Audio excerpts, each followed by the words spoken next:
निर्विशेष शून्यवादी पाद सच देश तारिणी। जय श्री कृष्ण चैतन्य प्रभु नित्यानंद, श्री अद्वैत गदाधर श्रीवास आदि गौर भक्त वृंद की जय। हरे कृष्णा कृष्ण कृष्णा हरे हरे, हरे राम राम राम हरे हरे।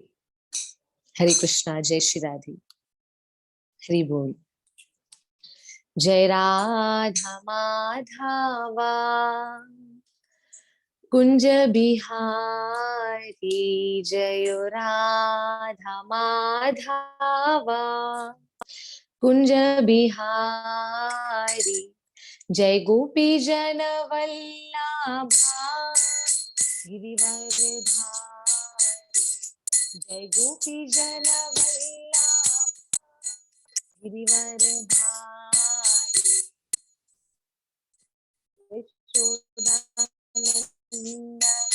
जग जन रंजन, यशोदानंदन जग जन रंजन, यमुना तीरा वनचारी, तीरा वनचारी, माधवा कुंज बिहारी, जय राधा कुंज बिहारी। जय श्री कृष्ण चैतन्य प्रभु नित्यानंद, श्री अद्वैता गदाधर श्रीवासादि गौर भक्तवृंद। हरे कृष्णा कृष्णा कृष्णा हरे हरे, हरे राम राम राम हरे हरे, हरे कृष्णा कृष्णा कृष्णा हरे हरे, हरे राम राम हरे हरे। जय राधा गोकुलानंद राधा गोकुलानंद राधे, जय राधा बाकी बिहारी राधा बाकी बिहारी राधे राधे। जय जय राधे निताई गौर हरि बोल, हरि बोल, हरि बोल, हरि बोल। जय जय गुरुदेव गुरुदेव, जय जय। हरे कृष्णा कृष्ण कृष्णा हरे हरे, हरे राम राम राम हरे हरे। ओम नमो भगवते वासुदेवाय, ओम नमो भगवते वासुदेवाय, ओम नमो भगवते वासुदेवाय। ओम अज्ञानतिमिरान्धस्य ज्ञानाञ्जनशलाकया चक्षुरुन्मीलितं येन तस्मै श्रीगुरुवे नमः। श्रीचैतन्यमनोभीष्टं स्थापितं येन भूतले स्वयं रूपं कदा मह्यं ददाति सोपदान्तिकं। वन्देऽहं श्रीगुरु श्रीयुतापदकमलं, श्रीगुरु वैष्णवांश श्रीरूपं साग्रजातं सहगण रघुनाथाय वितं तं सजीवं साधुवैतं सवधूतं परिजनसहितं श्रीकृष्ण चैतन्य देवं श्रीराधा कृष्णपदान् सहगणा ललिता श्री विशाखाविकांश। हे कृष्ण करुणा सिंधु दीनबंधु जगतपति गोपेश गोपिकांत राधाकांत नमोस्तुते। तप्ता कंचन गौरांगी राधे वृंदावनेश्वरी वृषभानुसुत देवी प्रणमामि हरिप्रिया। वाञ्छाकल्पतरुभ्यश्च कृपा सिंधु च पतितनां पावनेभ्यो श्री वैष्णवे भयो नमो नमः। जय श्री कृष्ण चैतन्य प्रभु नित्यानंद, श्री अद्वैत गदाधर श्रीवास आदि गौर भक्त वृंद की जय। हरे कृष्णा कृष्ण कृष्ण हरे हरे, हरे राम राम राम हरे हरे।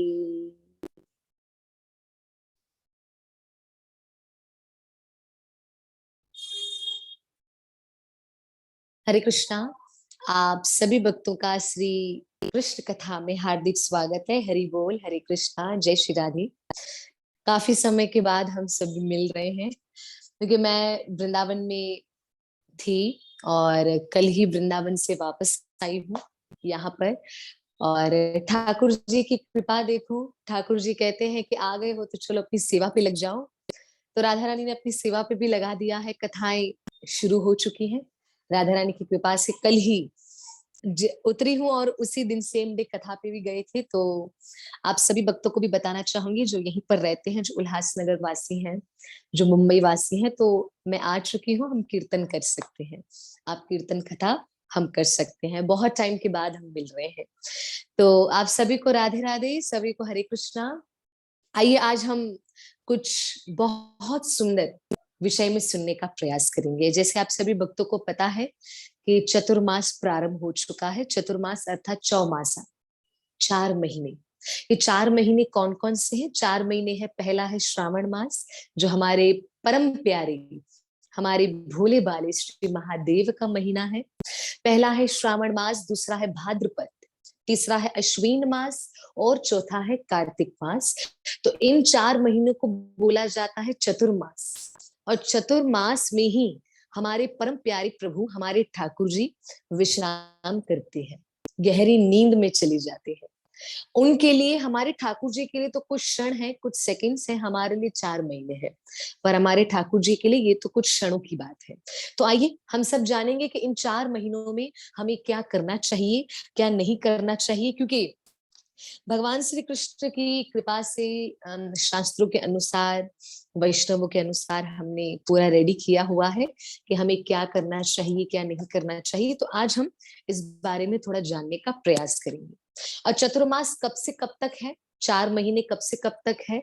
ये स्टार्ट होता है, कोई कोई परंपरा में स्टार्ट करते हैं आषाढ़ी एकादशी जो गई, आषाढ़ी एकादशी से स्टार्ट करते हैं और सीधा जो कार्तिक महीने की एकादशी आती है उसमें खत्म करते हैं। और कोई कोई जो वैष्णव परंपरा से जुड़े हुए हैं वो इसको गुरु पूर्णिमा से शुरू करते हैं और कार्तिक पूर्णिमा पे खत्म करते हैं। ठीक है, गुरु पूर्णिमा से कार्तिक पूर्णिमा तक वैष्णव परंपरा से चतुर्मास को मनाया जाता है। तो चतुर्मास का पहला दिन कब था? गुरु पूर्णिमा वाले दिन। तो जो वैष्णव परंपरा से जुड़े हैं उनको पता होगा कि चतुर्मास प्रारंभ हो गया है गुरु पूर्णिमा से। और उससे पहले ही जो आषाढ़ी एकादशी आई थी, जो शयना एकादशी जिसको कहते हैं देव शयना, देव शयना मतलब उस एकादशी पर देवी देवता विश्राम करते हैं। हमारे श्री हरि, हमारे श्री विष्णु देव निद्रा में अर्थात शयन में चले जाते हैं। और अच्छा, इन 4 महीनों में फिर जगह कौन रहता है? इन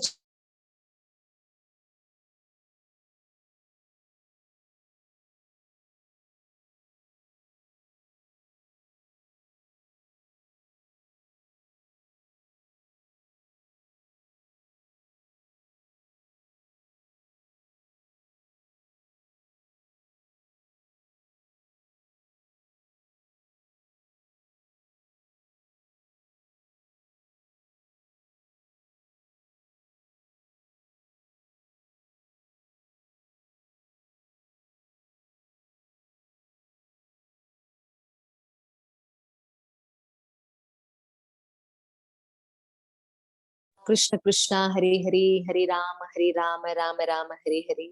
आप सभी मुझे सुन सकते हैं? हरे कृष्णा जी। आप मैसेज के थ्रू आप मुझे बता दीजिए, आप सुन सकते हैं कि नहीं मुझे।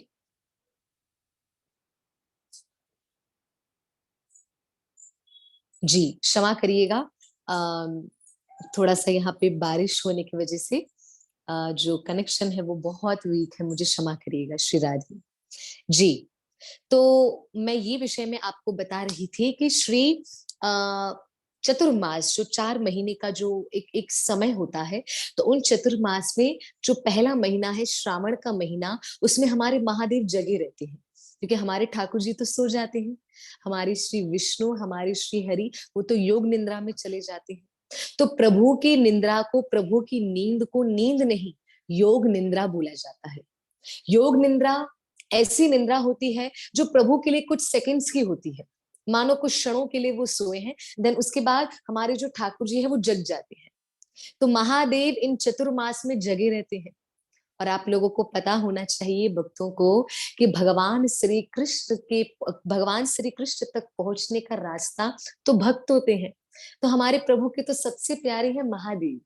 तो इन चतुर्मास में महादेव की आराधना हमें बहुत करनी चाहिए। आज भी जब मॉर्निंग में मैं महादेव के मंदिर गई, जब उनका अभिषेक कर रही थी, तो मैं महादेव से यही प्रार्थना कर रही थी। मैंने कहा महादेव, चतुर्मास प्रारंभ हो गया है, तो इन 4 महीनों में ऐसी कृपा करिए कि हम इन 4 महीनों में ज्यादा से ज्यादा भजन भक्ति और साधना करें। तो महादेव से प्रार्थना कर रही थी तो उनकी शिवलिंग में से पुष्प गिरा। मैंने कहा प्रार्थना एक्सेप्ट करी।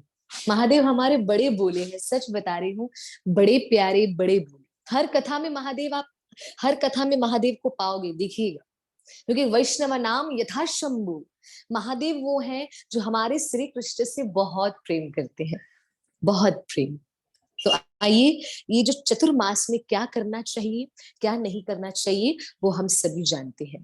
पहली पॉइंट प्लीज याद रखिएगा। सबसे पहली पॉइंट, चतुर्मास शुरू हुआ है गुरु पूर्णिमा से और खत्म होगा कार्तिक पूर्णिमा पर।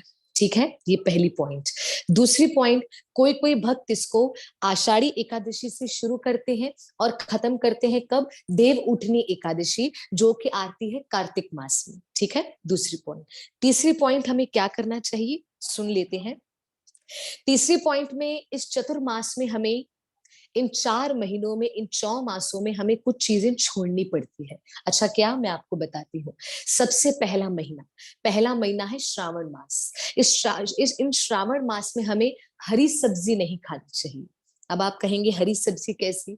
हरी सब्जी हरी पत्तेदार, जैसे पालक, पत्ता गोभी, मेथी, मेथी के जो होते हैं वो, धनिया, पुदीना, अर्थात उसको पूरे अपने फुल फॉर्म में नहीं लेना है। पुदीने की चटनी हो गई, धनिया किसी चटनी में ढल रहा है, वो चीजें हमें नहीं लेनी है। अर्थात इन शॉर्ट में आपको बता दूं, पहले महीने में हरी पत्तेदार सब्जियां हमें नहीं खानी चाहिए। दूसरा महीना, जिसको कहते हैं भाद्रपद, दूसरे महीने में हमें क्या नहीं खाना चाहिए? दूसरे महीने में हमें दही नहीं खाना चाहिए। छाछ, दही, लस्सी, रायता, ये सब चीजें हमें नहीं लेनी चाहिए चतुर्मास के दूसरे महीने में। तो जितने भी भक्त सुन रहे हैं, कृपा करके नोट्स आप प्रिपेयर करिए कि दूसरे महीने में हमें दही नहीं खाना चाहिए। तीसरे महीने में हमें दूध नहीं पीना चाहिए। और दूध के साथ साथ जो भी दूध दूध से जो पदार्थ बनते हैं, दूध से जो, जैसे शरबत हो गई, या दूध से जो जो मिठाइयां बनती हैं, वो चीजों को हमें नहीं लेना है कृपा करके। हाँ, किसी चीज में दूध थोड़े से फॉर्म में डल रहा है, थोड़ा सा डल रहा है, वो आप चीज ले सकते हैं। पर दूध वाली पूरे फॉर्म में उसका आप उसको कंज्यूम, आप उसको ले नहीं सकते, आप उसको ग्रहण नहीं कर सकते। ठीक है, तीसरा महीना मैंने बताया दूध। और चौथा महीना उड़द की दाल, प्लीज नोट करिएगा, उड़द की दाल। तो इन 4 महीनों में, एक एक महीने में हमें क्या छोड़ना है? पहले महीने में हरी पत्तेदार सब्जियां, अर्थात ग्रीन लीफी वेजिटेबल्स। दूसरे महीने में दही, तीसरे महीने में दूध, और चौथे महीने में हमें उड़द की दाल।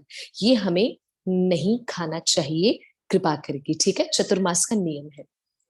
और इन चतुर्मास में हमारे जो प्रभु हैं, हमारे श्री हरि है, वो योग निद्रा में जब शयन करते हैं, शयन करना मतलब सोना। तो जब प्रभु शयन करते हैं, प्रभु जब सो जाते हैं, तो सारे देवी देवता ठाकुर जी को कहने लगे, प्रभु अगर आप सो जाएंगे तो हमारी रक्षा कौन करेगा? हमें हमारा कौन मार्गदर्शन करेगा अगर आप सो जाएंगे तो ठाकुर जी कहने लगे, आप चिंता ना करिए, मैं तो कुछ क्षणों के लिए सो रहा हूँ, विश्राम कर रहा हूँ, पर जब तक मैं विश्राम कर रहा हूँ तब तक मेरे नाम की शक्ति डबल है, दुगुना है।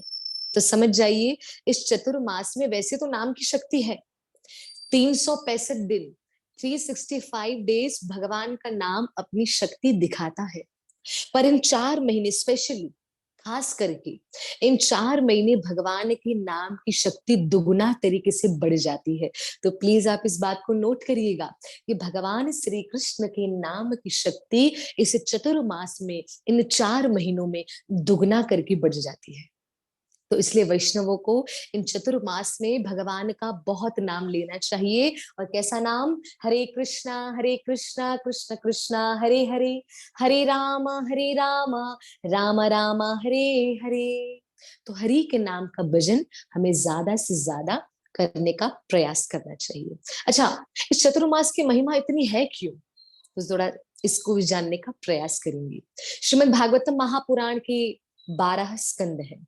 श्रीमद् भागवतम महापुराण के 12 स्कंद हैं। उन्हीं 12 स्कंदों के पहले स्कंद में, फर्स्ट कैंटो में, श्रीमद् भागवतम फर्स्ट कैंटो अर्थात प्रथम स्कंद में देवर्षि नारद वेदव्यास जी महाराज को बताते हैं। क्योंकि वेदव्यास जी महाराज कौन है? वेदव्यास जी महाराज श्री हरि के ही अवतार हैं, जो गुरु पूर्णिमा वाले दिन प्रकट होते हैं, जन्म लेते हैं। तो वेदव्यास जी महाराज ने देवर्षि नारद से पूछा, कहा देवर्षि नारद आप कृपा करके बताइए कि आपको देव ऋषि पदवी कब मिली? जो आप देवताओं के ऋषि बन गए, देवताओं के बड़े बन गए, आपको वो पदवी कैसे मिली? और आप सारा सारा दिन हर एक क्षण नारायण नारायण नाम का जाप करते हो, तो ये भाव आपको कहाँ से मिला? आपको प्रभु प्रेम में इतना आपको कैसे आप तीव्र हो गया आपके अंदर प्रभु प्रेम? कृपा करके बताइए। तो देवर्षि नारद बताते हैं अपने जीवन के बारे में। और किसको बताते हैं? वेदव्यास जी महाराज को। ये भागवतम महापुराण के प्रथम स्कंद में आपको मिल सकता है जब आप भागवतम को पढ़ेंगे। तो भागवतम महापुराण के प्रथम स्कंद में देवर्षि नारद वेदव्यास जी महाराज को बताते हैं कि एक समय की बात है, मैं अपने पूर्व जन्म के बारे में बताता हूँ। मेरे पूर्व जन्म में मैं था दासी पुत्र, मैं एक दासी का पुत्र था। और जो मेरी माँ थी वो दासी थी। घर घर जाके काम करना, झाड़ू पोछा, कपड़े बर्तन धोना, हाँ, वो काम किया करती थी। तो मैं भी अपने माँ के साथ हाथ बटाया करता था। ये देवर्षि नारद कथा बता रहे हैं वेदव्यास जी महाराज को कि अपने पूर्व जन्म में मैं दासी का पुत्र था और मेरी माँ के साथ साथ मैं भी काम किया करता था।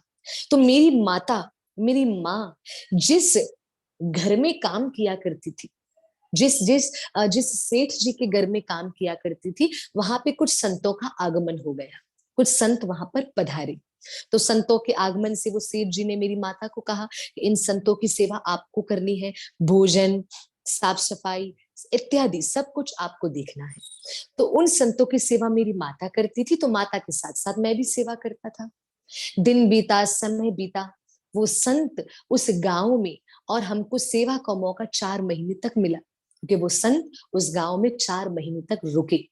तो 4 महीने तक लगातार देवर्षि नारद कहते हैं 4 महीने तक, चतुर्मास तक लगातार मैंने उन संतों की सेवा की, उनको भोजन परोसा। वो भोजन खा लेते तो उनके जूठे पत्तल उठाता, जो उनके जूठे पत्तल में जो थोड़ा सा भी भोजन बचता वो मैं ग्रहण कर लेता, वो मैं खा लेता। ऐसे करते करते कभी संतों के चरण धोता, संतों का दर्शन करता, संत कीर्तन करते तो मैं उनके साथ बैठकर कीर्तन करता, संत कोई कथा सुनाते तो मैं वो कथा सुनता, संतों का दर्शन करता, संतों का आशीर्वाद पाता। कितने महीने? 4 महीने। दिन बीता, समय बीता, 4 महीने बीत गए। देवर्षि नारद कहते हैं 4 महीने बीतने के बाद जब संत वहां से उस गांव से चले गए, तो मैं भी उनके पीछे पीछे गया, ये कहकर कि अब मुझे अपने घर में चैन नहीं आता, अब मुझे आप अपने साथ रख लो, क्योंकि इन 4 महीनों में भगवान नाम में मेरी रुचि इतनी बढ़ गई है कि मैं अपने घर में रहना भी नहीं चाहता, मैं आपके साथ हरि भजन करना चाहता हूँ। तो सारे संतों ने कहा नहीं बेटा, आप अभी नहीं चल सकते, क्योंकि प्रभु ने आपको एक कार्य दिया है, और वो कार्य कौन सा है? आपको आपकी माता की सेवा करनी है। तो पहले आपको आपकी माता की सेवा करनी पड़ेगी, आपको आपका कर्तव्य पूरा करना पड़ेगा। जैसे वो कर्तव्य पूरा हो जाएगा हमारे पास आ जाना, हम आपको यहीं पर जंगल में मिलेंगे। वो छोटे से बच्चे ने जब संतों की ये बात सुनी, सुनने के बाद वापस अपनी माता की सेवा पे आ गए। दिन बीता, समय बीता। एक दिन देवर्षि नारद की जो माता थी वो कपड़े धो रही थी। कपड़े धोते धोते एक विषैला सर्प, जहरीला सांप देवर्षि नारद की माता के पैर में डस लेता है। जैसे डसता है तो जहर आ जाता है, देवर्षि नारद की माता का शरीर शांत हो जाता है। और उसके बाद देवर्षि नारद पूरा सब क्रियाक्रम, अंतिम क्रियाक्रम करवा के जंगल की ओर उन संतों के पास चले जाते हैं। तो देवर्षि नारद इन कथा को बताते हुए वेदव्यास जी महाराज को कहते हैं कि आपको पता होना चाहिए वेदव्यास जी महाराज कि मेरे जीवन में ये जो मैं देवर्षि की मुझे पदवी मिली है वो कैसे मिली। देवर्षि नारद की पदवी मुझे मिली है केवल 4 महीने, चतुर्मास मैंने हरि का भजन किया, संतों का प्रसाद पाया, संतों का संग किया और भगवान की कथा श्रवण की। बस ये चीजें की है मैंने, और 4 महीने मैंने लगातार की। उसके बाद प्रभु का दर्शन हुआ, और जब प्रभु का दर्शन हुआ तो प्रभु ने ये भी कहा, बेटा सुनो, अपने पूर्व जन्म में पहले तुम देवर्षि नारद ब्रह्मा जी की संतान हो, पर इस शाप के कारण तुम धरती पर आ गए हो। तो बोला अब प्रभु अब क्या होगा? बोला अब आपका समय पूर्ण हो चुका है। वैसे तो पूर्ण बाद में होने वाला था, पर संतों का संग पाके, हरि का नाम लेकर, कथा श्रवणम करके, चतुर्मास में सेवा करके जो आपने पुण्य कमाया है, वो बाद में जो फल मिलने वाला था वो मैं आपको पहले दे रहा हूं। अब आप देव ऋषि नारद कहलाओगे, अर्थात देवताओं की भी ऋषि। ये प्रभु ने देवर्षि नारद को वरदान दिया। तो श्रीमद् भागवतम में बताया गया है कि चतुर्मास की महिमा कितनी है। चतुर्मास वो महीने हैं, वो ये वो 4 महीने हैं जो देवर्षि नारद को भी एक बड़ी पदवी दी है। देवर्षि नारद को भी एक बड़ी पदवी दी है, वो देवताओं के ऋषि बन गए। नारद, ये नाम का मीनिंग क्या है? जैसे मेरा नाम हरिप्रिया, हरिप्रिया नाम का भी मीनिंग है, हरि अर्थात श्री कृष्ण, प्रिया अर्थात उनकी प्यारी। तो ये नाम राधा रानी का भी है, तुलसी महारानी का भी है, और श्री लक्ष्मी देवी का भी है, हरि प्रिया। तो ये हर एक किसी के नाम का मीनिंग है। तो देवर्षि नारद के नाम का भी मीनिंग है नारद। ना अर्थात नहीं, रद मतलब काटने वाला, जिसकी बात कभी कोई काट नहीं सकता वो नारद है, जिसकी बात कभी खत्म नहीं हो सकती, जिसकी बात कभी नष्ट नहीं हो सकती, जिसकी बात कभी काटी नहीं जा सकती, जिसकी बात कभी अनसुनी नहीं की जा सकती, वही है देवर्षि नारद। और देवर्षि नारद हमारे प्रभु के बहुत प्यारे भक्त हैं, तो सारा सारा दिन यही कहते हैं नारायण नारायण। जो चतुर्मास की पहली कथा देवर्षि नारद बताते हैं कि चतुर्मास कितना पावरफुल है, क्योंकि इन चतुर्मास में संत ज्यादा भ्रमण नहीं करते। मैं आपको बता दूं, संत वगैरह कोई भी ज्यादा भ्रमण भ्रमण अर्थात कहीं पर भी जाना ना, क्योंकि इन 4 महीनों में बारिश भी ज्यादा होती है, न जाने, और संतों का घूमना भी ज्यादा जंगलों में होता है। पैरों में आके कौन सा कीड़ा मर रहा है, कौन सा जानवर मर रहा है पता नहीं चलता, क्योंकि घने बादल होते हैं, अंधेरे का समय रहता है ज्यादातर। तो संत महापुरुष यही विचार करते हैं कि इन 4 महीने हम एक जगह पर बैठकर हरि का भजन करें और प्रभु का भजन करें। तो ये 4 महीने बहुत पावरफुल है। और चतुर्मास के संदर्भ में एक और कथा आती है जो कि चैतन्य महाप्रभु से जुड़ी हुई है, और ये कथा आपको मिलेगी चैतन्य चरित्रामृत में। चैतन्य महाप्रभु का जब जीवन चरित्र आप पढ़ेंगे तो उसमें ये कथा आएगी। और कौन सी कथा है, ध्यान से सुनिएगा। चैतन्य महाप्रभु पूरे भारत में भ्रमण करते हैं, क्योंकि सन्यासी है, सन्यासी हर जगह भ्रमण करते हैं। तो पूरे भारत में चैतन्य महाप्रभु भ्रमण करते थे। तो भ्रमण करते करते जब चतुर्मास का समय आया तो चैतन्य महाप्रभु कहाँ गए हैं? दक्षिण भारत, साउथ इंडिया साइड, दक्षिण भारत साइड। तो दक्षिण भारत साइड जब महाप्रभु गए हैं तो वहां पे जाके महाप्रभु श्री रंगनाथ जी के दर्शन करते हैं, उनको प्रणाम करते हैं, उनका महाप्रसादी पाते हैं। तो वही मंदिर में, श्री रंगनाथ जी के मंदिर में, उस मंदिर के जो प्रथम पुजारी थे जिनका नाम है श्री वेंकट भट्ट, जो श्री संप्रदाय श्री परंपरा के जो हेड पुजारी जिनका नाम है वेंकट भट्ट, जब उन्होंने चैतन्य महाप्रभु को देखा, देखकर प्रणाम करने लगे, श्री चैतन्य महाप्रभु की जय, श्री चैतन्य महाप्रभु की जय, बोले प्रभु आप हमारे स्थान पधारे, आपका धन्यवाद। प्रभु आप हमारे घर आप विराजमान हो जाएं, इस चतुर्मास का समय आप हमारे साथ बिताएं। तो चैतन्य महाप्रभु ने कहा वैसे भी मैं कहीं भ्रमण नहीं करूंगा, तो इन 4 महीने वेंकट भट्ट मैं आपके घर पर ही रहूंगा। तो श्री चैतन्य महाप्रभु राधा कृष्ण के अवतार, राधा कृष्ण मिली अबदाऊ गौर रूप अवतारी। जब राधा कृष्ण का मिलन होता है तो चैतन्य महाप्रभु का प्राकट्य होता है। तो चैतन्य महाप्रभु दक्षिण भारत में वेंकट भट्ट के घर में रहने लगे। तो वेंकट भट्ट के घर जब घर में रहते तो महाप्रभु सारा सारा दिन भजन करते, कीर्तन करते, हरि हरि बोल, हरि हरि बोल, हरि हरि बोल करते करते वेंकट भट्ट के ही पुत्र हैं, वेंकट भट्ट के पुत्र, वेंकट भट्ट के बेटे, जिनका नाम है श्री गोपाल भट्ट। आप सभी भक्तों को बता दूं, आज श्री गोपाल भट्ट जी का तिरोभाव दिवस है। तिरोभाव अर्थात आज ही के दिन श्री गोपाल भट्ट गोस्वामी, जो राधा रमन लाल के प्राण प्रिय हैं, जो राधा रमन लाल के प्यारे हैं, और जिन्होंने राधा रमन लाल को प्रकट किया है, श्री गोपाल भट्ट गोस्वामी, जो हमारे छठ गोस्वामी परंपरा से ही एक है, आज उनका शरीर विराम हुआ था। आज ही के दिन वो नित्य लीला में प्रवेश कर गए थे। आज उनका डिसअपियरेंस डे है, तिरोभाव दिवस है। बोली श्री गोपाल भट्ट गोस्वामी की जय हो। तो आज ही के दिन श्री गोपाल भट्ट गोस्वामी जी नित्य लीला में प्रवेश कर गए थे, ठाकुर जी के धाम को चले गए थे।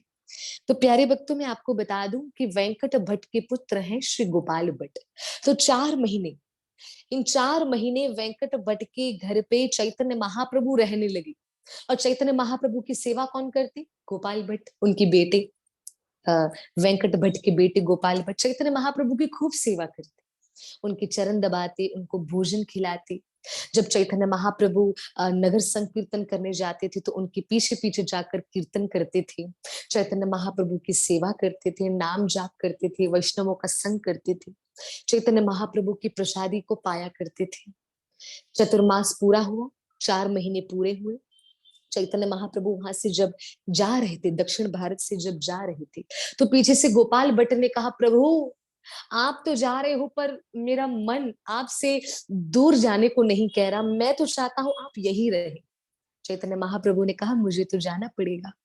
तो चैतन्य महाप्रभु जब जा रहे थे तो गोपाल भट्ट गोस्वामी रोने लगे। चैतन्य महाप्रभु ने कहा, गोपाल चिंता मत करना, रोना नहीं, मेरी आज्ञा है वृंदावन चले जाओ। चैतन्य महाप्रभु ने श्री गोपाल भट्ट गोस्वामी को आज्ञा दी है, हे गोपाल भट्ट, मेरी आज्ञा है, वृंदावन चले जाओ और वृंदावन में जाके खूब हरि नाम का प्रचार करो। क्षमा करिए, खूब हरि नाम का प्रचार करो। चैतन्य महाप्रभु की आज्ञा मिली है किनको? गोपाल भट्ट को।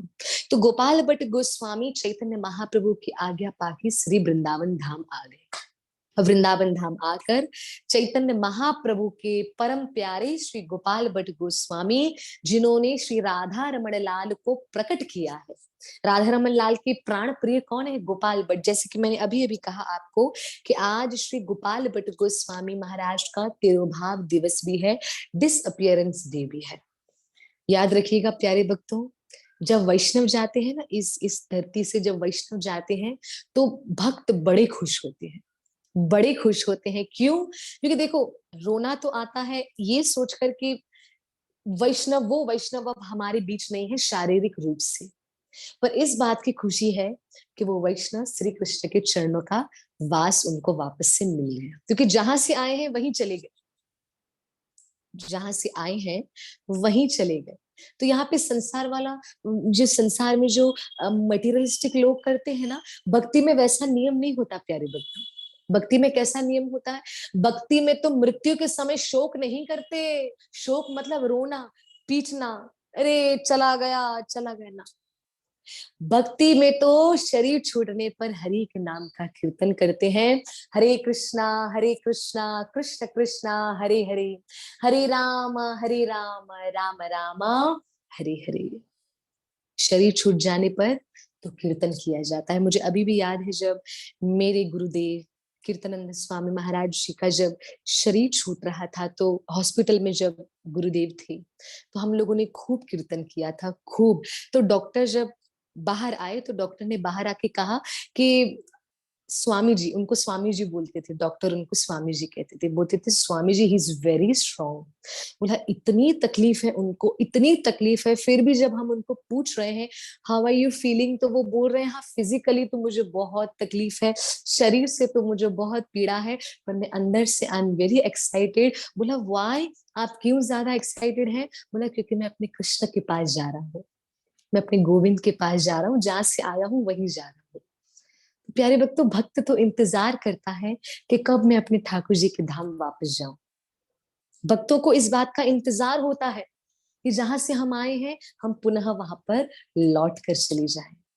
तो याद रखिएगा श्री कृष्ण के भक्तों में इसलिए तो कुछ अलग बात होती है, इसलिए अलग बात होती है। नहीं, मैं बार बार कहती हूँ, कर दिखाइए कुछ ऐसा कि दुनिया करना चाहे आपके जैसा, कि दुनिया भी बोले कि ये ऐसा क्या करते हैं कि इतना कुछ दुख भी है, तकलीफ भी है, पीड़ा भी है, फिर भी कह रहे हैं हरे कृष्णा। ऐसा क्या है? और उनको बता दीजिएगा, जो आपसे पूछे उनको बोल दीजिएगा हमारे पास राधा रानी है, हमारे पास श्री कृष्ण है, हमारे पास गुरुदेव है, हमारे पास श्री वृंदावन धाम है, इसलिए हम खुश हैं। अभी मैं जब वृंदावन में थी तो कुछ पता ही नहीं था, एकदम क्या दिन बीत रही थी श्री राधा गोकुलानंद के संग, हमारी लाला के संग, क्या समय बीत रहा था पता नहीं चला। पर कहते हैं ना, ड्यूटी, जिम्मेदारी तो है, प्रचार की जिम्मेदारी मिली है, तो गोकुलानंद ने जो जिम्मेदारी दी है वो तो पूर्ण करनी है। कि अभी मैं यहाँ पे आई इसलिए हूँ क्योंकि श्रीमद् भागवतम कथाएं प्रारंभ हो रही है। भागवतम, भक्तमाल, श्रीमती राधा रानी का जीवन चरित्र, श्री गौर लीला सब प्रारंभ होने जा रहा है। तो इन चतुर्मास में ये करके फिर भाग जाऊंगी वृंदावन। तो मेरा कहने का तात्पर्य है, बताना ये चाहती हूँ मैं, केवल जब भक्त जाते हैं ना इस संसार से, इस धरती से जब भक्त जाते हैं तो वैष्णव गण कीर्तन करते हैं। इसलिए कीर्तन करते हैं कि जो जहां से आया है वही चला गया, जो श्री कृष्ण के पास से आया है। जब खुशी मनानी चाहिए कि जो श्री कृष्ण का है वो श्री कृष्ण के पास चला गया, हमारे ठाकुर जी के पास चला गया। तो गोपाल भट्ट गोस्वामी इन चतुर्मास में, 4 महीनों में चैतन्य महाप्रभु का संग पाकर दक्षिण भारत में, साउथ इंडिया में वेंकट भट्ट के बेटे गोपाल भट्ट 4 महीने चैतन्य महाप्रभु की सेवा की है। और 4 महीने चैतन्य महाप्रभु की सेवा करने के बाद श्री वृंदावन धाम के प्रति उनका प्रेम इतना प्रबल हो गया, राधा कृष्ण की प्रेमा भक्ति में उनका अनुराग बन गया, उनका प्रेम बन गया कि बस अब यहाँ से कहीं और जाना नहीं है। गोपाल भट्ट गोस्वामी महाप्रभु की आज्ञा पाके श्री वृंदावन में प्रवेश कर गए, वृंदावन में आ गए। तो प्यारे भक्तों याद रखिएगा, वैष्णवों का संग पाना बहुत जरूरी है, स्पेशली इन 4 महीनों में, इन चतुर्मास में। प्लीज आप लोगों से मैं रिक्वेस्ट करना चाहूंगी, अनुरोध करना चाहूंगी कि कृपा करके वैष्णवों को अपने घरों में बुलाइए। इसमें पता है क्या होता है, जब कोई वैष्णव हमारे घर आता है ना तो बहुत कृपा होती है, बहुत कृपा। वैसे तो 365 दिन कृपा ही कृपा जब वैष्णव घर पे आए, पर स्पेशली अति कृपा, स्पेशल वाली कृपा इन 4 महीनों में, चतुर्मास जो चल रहा है, जो टाइम पीरियड है ना चतुर्मास, अति कृपा, अति कृपा। नो वर्ड्स, मैं बता नहीं सकती, मैं इसको कैसे एक्सप्लेन करूं ना। अति कृपा हो जाती है जब कोई वैष्णव, कोई भक्त हमारे घर पधारते हैं, हमारे घर पधारते हैं। तो याद रखिएगा प्यारे भक्तों, वैष्णवों को हमें हमारे घर अवश्य बुलाना चाहिए चतुर्मास में। तो मैंने आपको चतुर्मास से जुड़ी ये 2 कथा बताई। पहली कथा देवऋषि नारद वाली, दूसरी कथा चैतन्य महाप्रभु वाली, जो दक्षिण भारत में रुके थे और चैतन्य महाप्रभु की कृपा पाकर श्री गोपाल भट्ट वृंदावन आए। तो आज गोपाल भट्ट वृंदावन आए तो आज हमारे पास राधा रमन जी है। गोपाल भट्ट जिनके प्राण प्रिय है, और गोपाल भट्ट के जो प्राण प्रिय है श्री राधा रमन लाल, वो आज हमारे पास है। किसकी वजह से? श्री गोपाल भट्ट गोस्वामी की वजह से। और गोपाल भट्ट गोस्वामी के हृदय में प्रेम का प्रगति कैसे हुआ, उनके हृदय में प्रेम का संचालन कैसे हुआ, गोपाल भट्ट गोस्वामी स्वयं अपने मुखारविंद से कहते हैं कि चतुर्मास में चैतन्य महाप्रभु का संग पाया, उनका दर्शन पाया, उनकी सेवा की, हरि के नाम का कीर्तन किया, तो आज मैं यहाँ पर हूँ। याद रखिएगा ये कितना ज्यादा जरूरी है इन चतुर्मास में भजन कीर्तन करना। आइए थोड़ा और आगे प्रवेश करते हुए सुनते हैं। रूप गोस्वामी, हमारे षट गोस्वामियों में से जो रूप गोस्वामी है वो भी बताते हैं, रूप गोस्वामी जो हमारे षट गोस्वामियों में से प्रथम आचार्य, रूप गोस्वामी अपने मुखारविंद से बताते हैं कि इन चतुर्मास में हमें 5 चीजें भूल कर भी नहीं करनी चाहिए। सावधान, बी केयरफुल। जब ऐसा बोलोगे ना तब हम जगेंगे। बताए क्या? सुनिएगा, मैं आपको बताने जा रही हूँ कि इन 4 महीनों में, इन चतुर्मास में हमें कौन सी 5 चीजें नहीं करनी चाहिए। कृपा करके जरा सभी ध्यान से सुनिएगा। और इन चतुर्मास में हमें क्या नहीं करना चाहिए। पहला पहला लिखा है अत्यधिक आहार। अत्यधिक आहार मतलब ज्यादा नहीं खाना चाहिए इन 4 महीनों में हमें ज्यादा, क्योंकि वाई इसका रीजन है, ज्यादा खाएंगे तो ज्यादा लेजी हो जाएंगे। लेजी मतलब आलस आ जाना। ज्यादा आलस आएगी तो कहाँ से माला होगी, कहाँ से भजन होगा, कहाँ से हम हरि का सिमरन कर सकते ना, नहीं कर पाएंगे। तो रूप गोस्वामी के अनुसार, श्री रूप गोस्वामी अपने मुखारविंद से बताते हैं कि चतुर्मास में, इन 4 महीनों में गलती से भी, भूल कर भी 5 चीज मत करना। पहली चीज अत्यधिक आहार। अत्यधिक आहार मतलब ज्यादा नहीं खाना। दूसरा प्रजल्पा। प्रजल्पा मतलब अननेसेसरी टॉक्स, जिसका कोई मतलब नहीं है वो बातें ना, नहीं करना चाहिए, बिल्कुल भी नहीं। मुझे बोलना तो नहीं चाहिए, फिर भी मैं आपको बता दूं कि मुझे कल किसी का कंटिन्यूअस फोन आ रहा था, कंटिन्यूअस, और वो भजन का समय था, नहीं उठा पाई।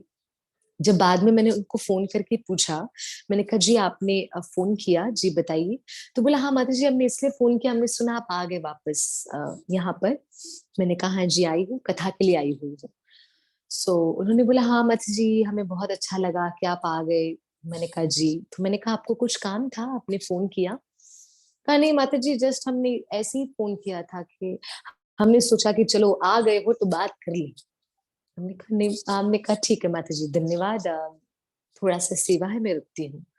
बोला माता जी क्या आप रिप्लाई नहीं करते, ये नहीं करते। मैंने कहा समय नहीं हो पाता माता जी, क्षमा करिएगा। तो प्लीज प्लीज ध्यान रखिएगा कि इन चतुर्मास के समय में कभी भी अननेसेसरी बातें हमें नहीं करनी है। हालचाल किसी का पूछना है, पूछ के छोड़ दीजिए। हम बहुत ना ना, गहराई में अगर डीपली जाना है तो केवल गुरुदेव की बातों में, राधा कृष्ण की बातों में, वृंदावन धाम की लीला में, और अदरवाइज नहीं, किसी में नहीं। रूप गोस्वामी के अकॉर्डिंग पहला ज्यादा खाना नहीं चाहिए। दूसरा अननेसेसरी, अननेसेसरी बातें नहीं करनी है, बिल्कुल नहीं करनी है। मुझे तो सीरियसली किसी ने यहाँ तक भी बोल दिया माता जी आपसे बात करना बेकार है, क्योंकि ना आप फोन उठाते हैं ना आप मैसेजेस करते हैं। मैंने कहा मैं उठाऊंगी भी नहीं। आई एम सॉरी आपको रूड अगर लग रहा हो, पर क्योंकि मैं इसलिए कहना चाहती हूँ क्योंकि सामने वाले नहीं समझ पाते हैं कि हम हमारे पर्सनल पर्सनल जीवन में बहुत सारी बातें हैं। क्योंकि आप लोगों को, कम लोगों को पता होगा कि हम, हमारा ऑलरेडी बिजनेस है, हम भगवान के आउटफिट्स बनाते हैं। हाँ, तो वो बनाना पड़ता है, घर की सेवाएं करनी पड़ती है, साधना करनी पड़ती है, घर के ठाकुर जी के काम पड़ते हैं। तो बिल्कुल भी नहीं समय मिल पाता।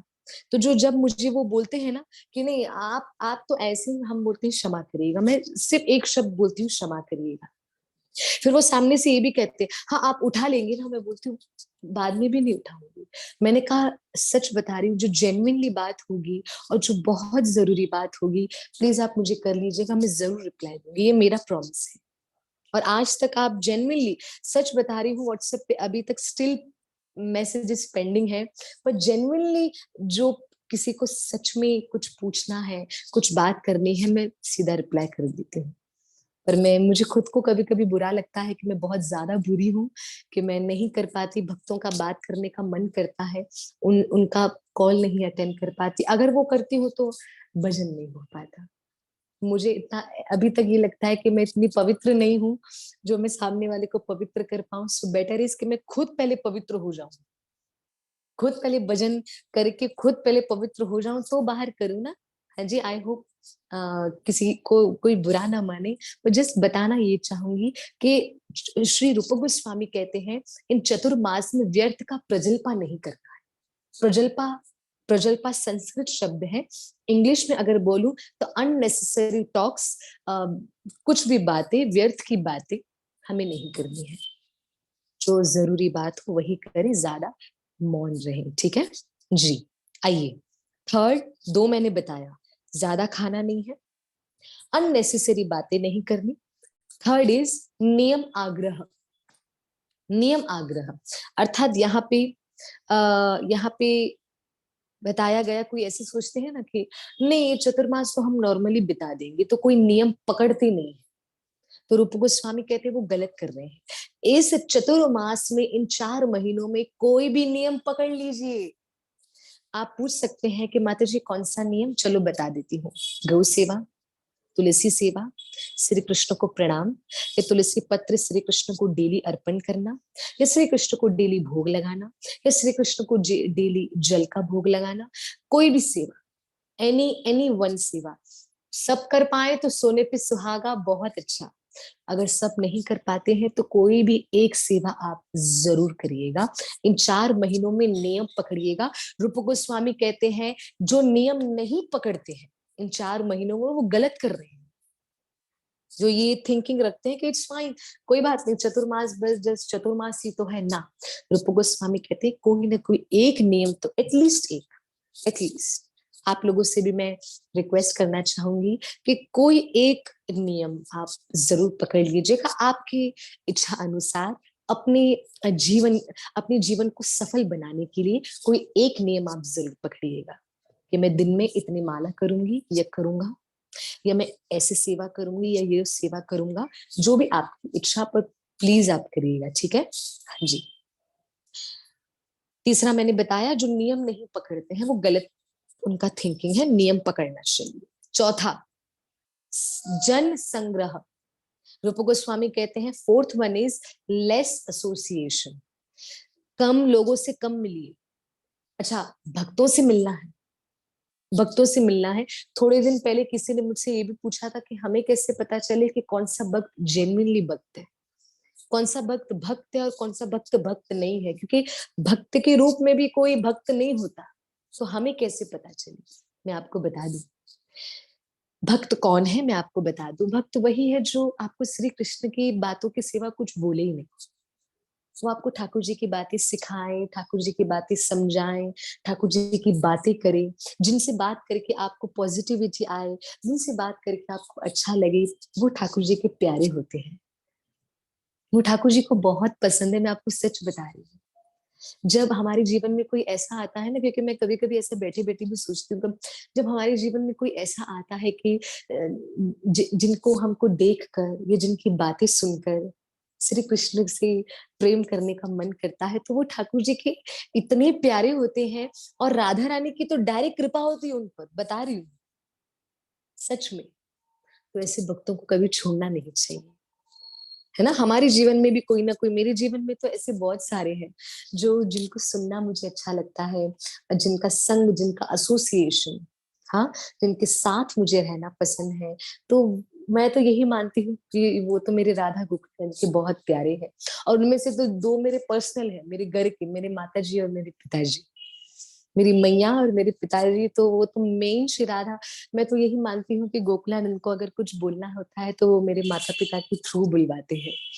मैंने फ्रॉम द बिगनिंग, हाँ, जब से ठाकुर जी पधारे हैं, मैं ऑलवेज यही मेरा थिंकिंग है और मैं यही मानती हूँ।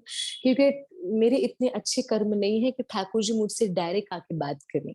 हाँ, सो मैं यही मानती हूँ, क्योंकि मेरे माता पिता मेरे जीवन के आइडल है, क्योंकि वो एक वैष्णव है। और मैं सौभाग्य मानती हूँ, मेरे गुरुदेव का धन्यवाद, परम गुरुदेव श्रील प्रभुपाद का धन्यवाद कि मुझे ऐसे परिवार में जन्म दिया जहाँ पे कृष्ण भक्ति के सिवा कुछ है ही नहीं, जहाँ पे डांट भी भक्ति के लिए पड़ती है। क्यों नहीं कर रहे माला, क्यों नहीं कर रहे सेवा, क्यों नहीं पढ़ा शास्त्र।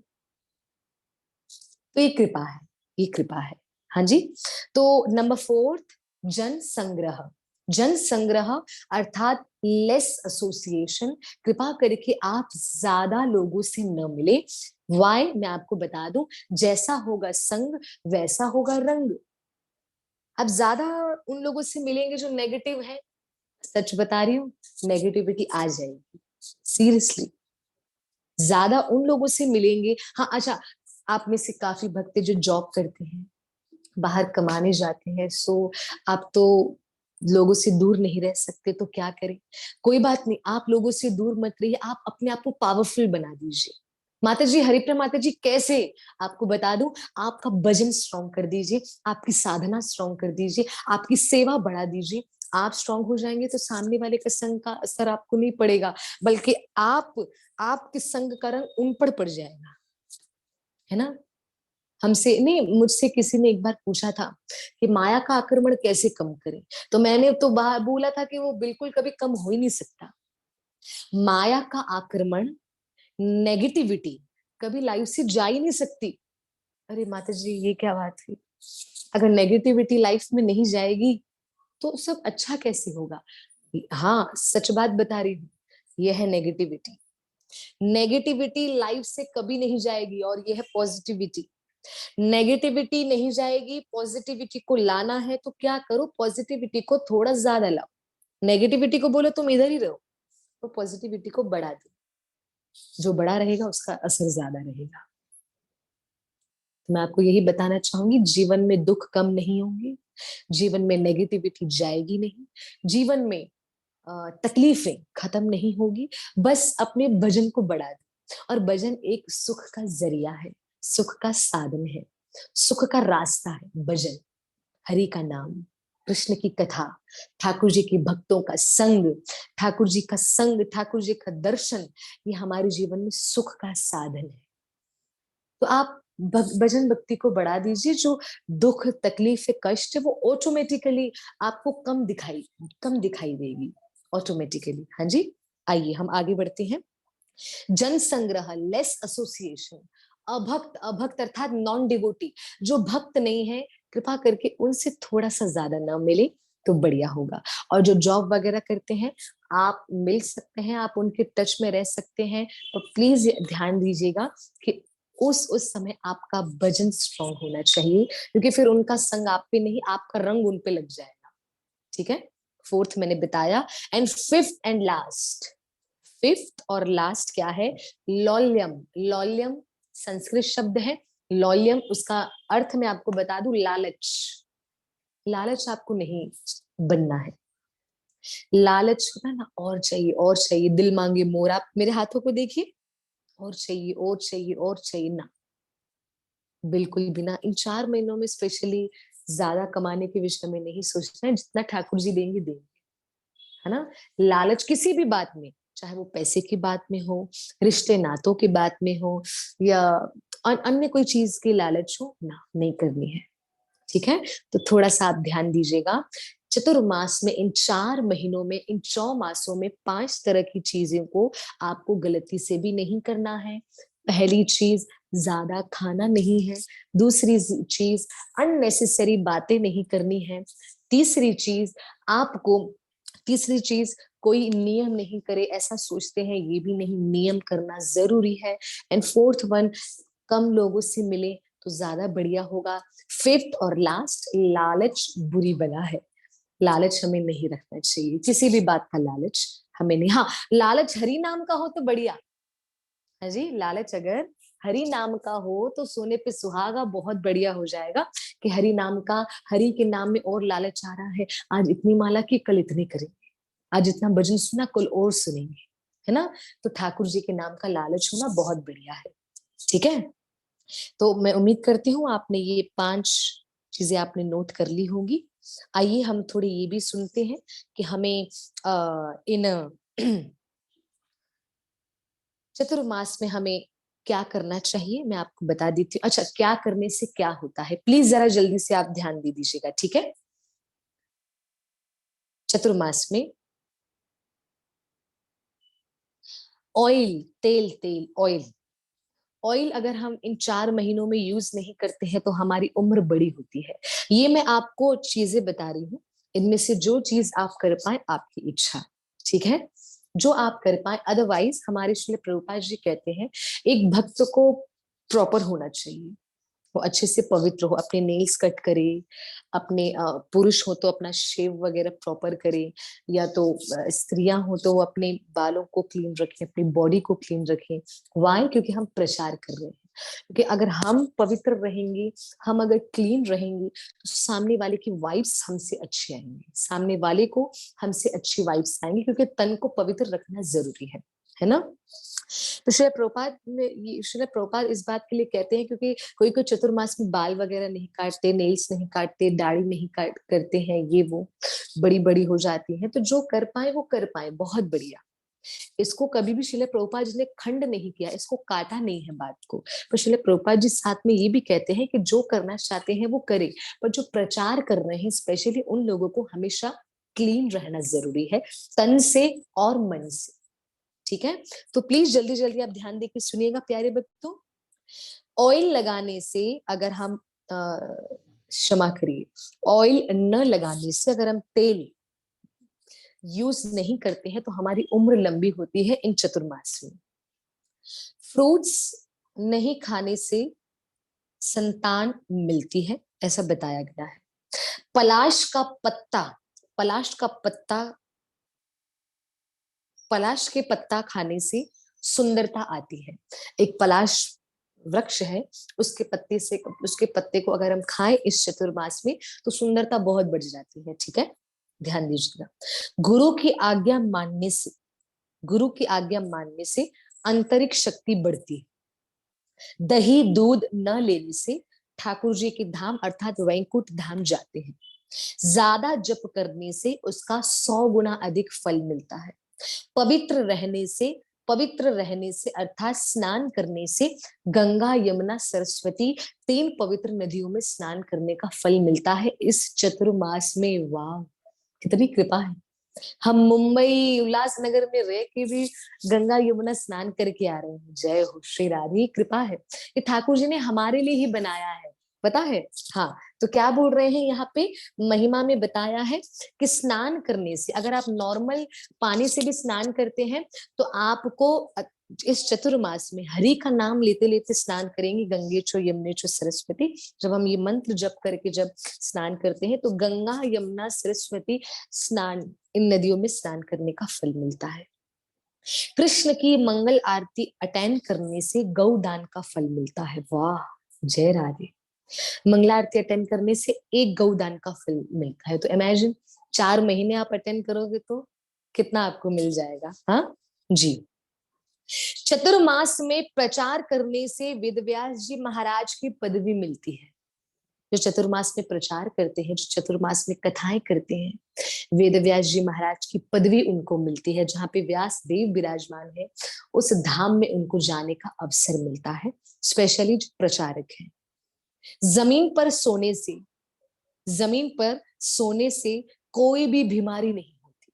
स्पेशली अगर इन चतुर्मास में अगर आप जमीन पर सो तो शरीर के अंदर जो ऑलरेडी बीमारियां हैं वो तो खत्म हो जाएंगी, आगे कभी कोई बीमारी नहीं है।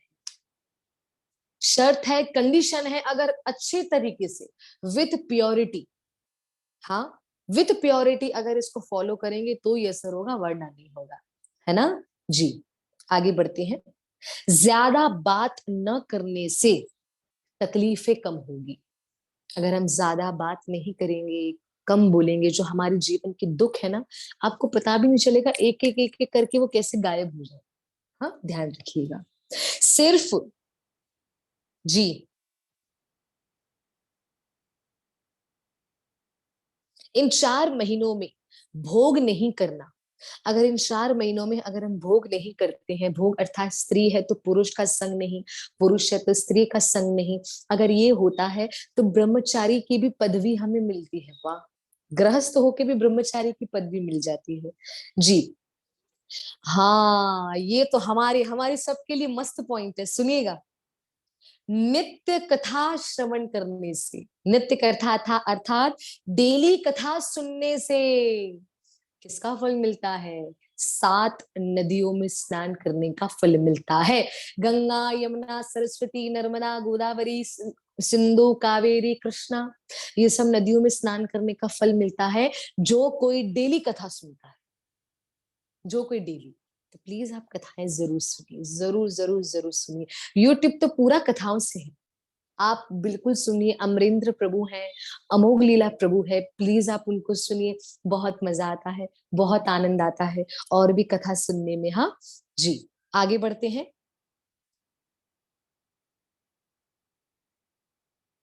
जी, तो ये चतुर्मास की लीला में हमने कुछ इस बातों को हमने जाना है कि हमें क्या करना है क्या नहीं। और आपको मैं बता दूं, इस चतुर्मास में कितने सारे फेस्टिवल्स आते हैं। इन 4 महीनों में ही 4 महीने इतने प्योर हैं और इतने स्ट्रांग हैं और इतने प्यारे हैं कि इन 4 महीनों में झूलन यात्रा, देखो लिखा भी हुआ है, पूरा नोट करा हुआ है। झूलन यात्रा, जन्माष्टमी, राधाष्टमी, बहुलाष्टमी, वामन द्वादशी, दीपावली, गोवर्धन पूजा, बलराम जयंती, शरद पूर्णिमा, गोपाष्टमी, तुलसी विवाह, प्रभुपाद जी का अपीयरेंस डे, गुरु पूर्णिमा भी प्रथम जो आकर गई, गुरु पूर्णिमा, एकादशी व्रत आते हैं इसमें।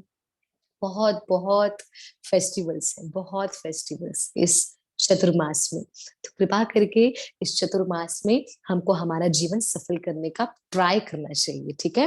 हाँ, अच्छा, ठाकुर जी ने तो उत्सव दे दिए, उत्सव मतलब फेस्टिवल्स। इस चतुर्मास में ठाकुर जी ने उत्सव दे दिए, पर ठाकुर जी कहते हैं मैंने उत्सव तो दे दिया, पर क्या आपके पास उत्साह है?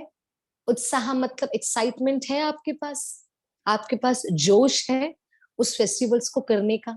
अच्छा, अगर आप चाहते हैं कि हम उत्सव को उत्साह के साथ सेलिब्रेट करें, तो प्लीज आप कथा से जुड़े रहिए, कथा को जरूर सुने, भजन जरूर करें, क्योंकि उत्साह आता है, एक्साइटमेंट, एक एक ऊर्जा, एक इटरनल एनर्जी अब प्रकट होती है, जो हमको और कथा सुनने में आनंद आता है और भक्ति करने में आनंद आता है ना।